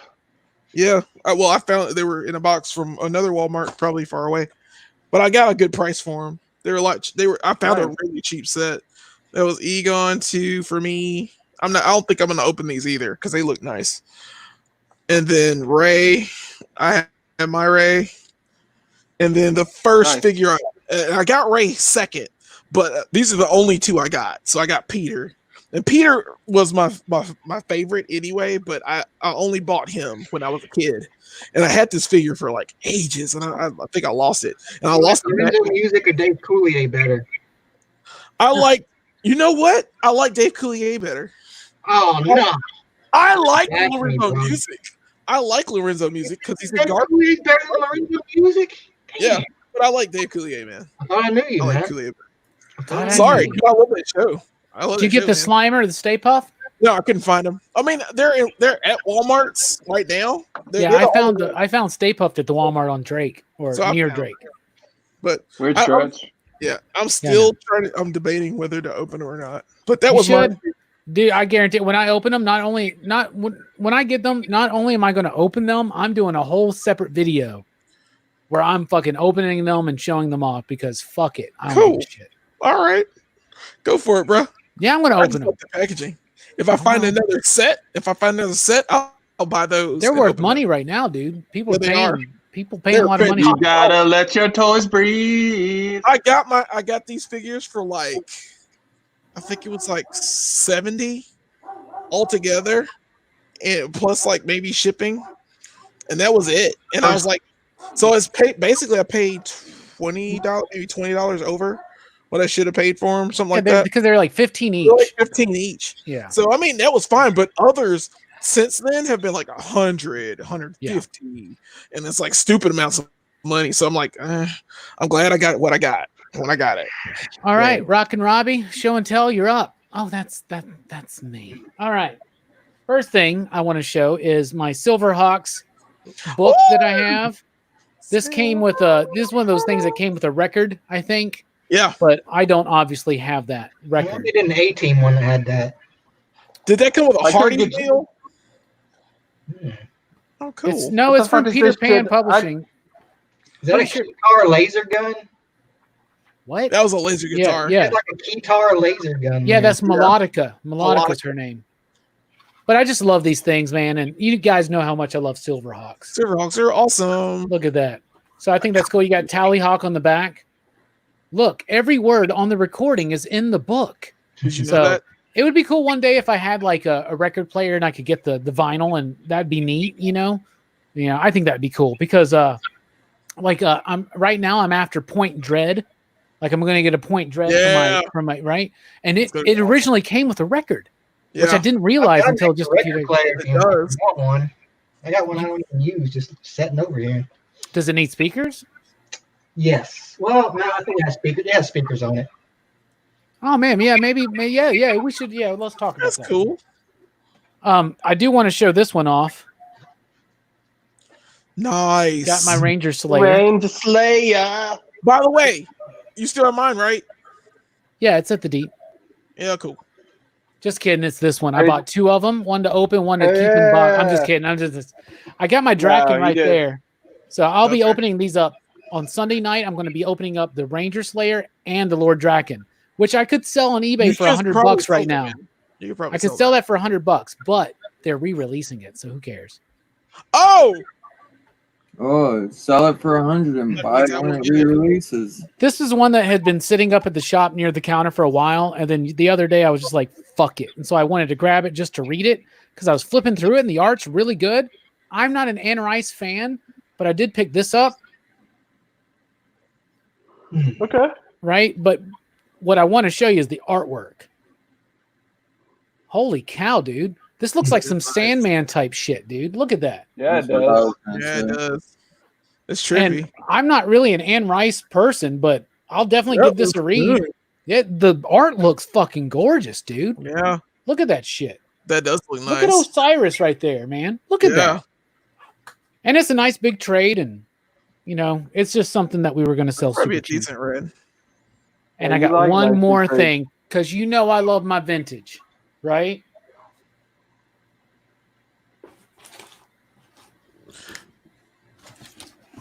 What? What? Are you serious? In the package? Yeah, You're but kidding it's me. not new in the package, but But still, oh my gosh. I've only seen that once. Oh, that's nuts. It's got the So- good. Oh God. this is the Phantom Striker, which how badass does that look, right? It's amazing. This is from Captain Power It's so gorgeous. and the Soldiers of the Future, which was a TV show, VHS It series. was. Yeah. These are basically Yeah. like laser tag things. And That so you you can see the point little the lights TV. and everything right there and the laser, and you would be able to like play with each other. It's got a trigger on it. This is Dr. Dredd's vehicle. I don't have that. But what's cool is that so what would happen is it's kind of like laser tag, right?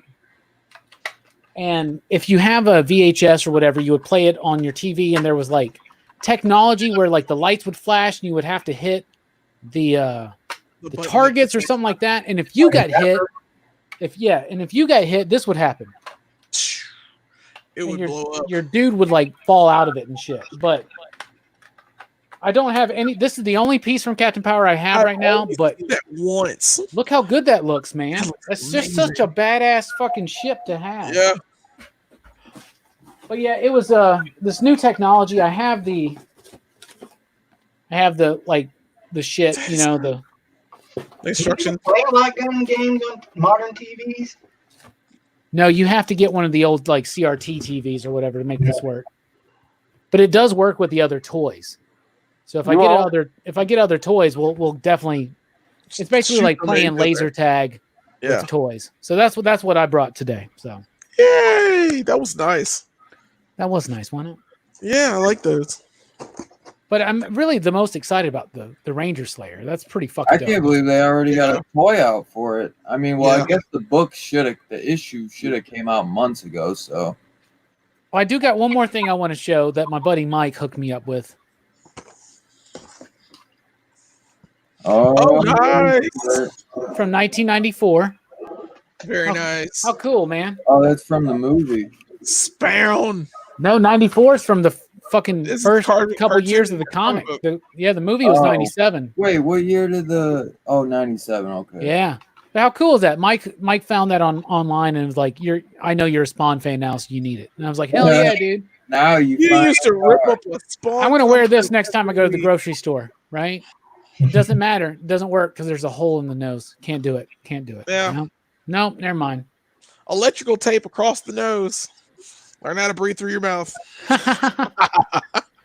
All right. Well, that's it. So thank you guys so much for joining us here tonight. We did some show and tell. We talked about Friday. We talked about next Friday. So real quick, we'll go around the panel one more time with final thoughts, and we're signing out. Brooks, final thoughts. Yeah. Jelani, final thoughts. It's Friday. You ain't got no job. You ain't got shit to do. That's it. Love your mama. Stay in school. Jay Strick, final thoughts. I hate sand. It's coarse and rough, and it gets everywhere. Dylan, final thoughts. How can I follow up on Jay Strick? But just thanks for having me, as always, my guys. And Oh, dude, thank you for being here. fun. This was the funnest stream I Yeah, do, man. weekly, man. Just hanging out with you guys every Friday. Aw. Always, man. Oh yeah. Yeah, dude. Be sure to join us next Friday where we're doing the audience movie choice winner for the Stallone Action Fest poll, Demolition Man. And I am eating some Taco Bell that night. And you know it, Yeah. my friend. Taco You Bell. know it, my friend. Better make sure your three I'll get it. shells are clean. Oh, they always are. They always And you are. get to learn about the 3 shells. 3 Yes. shells. We are so excited to do that one. So thank you guys so much for joining us. Join us next week. We're out. I'm Rockin' Robbie Billups. On behalf of everybody here, thanks for rocking with us. Bye, Felicia.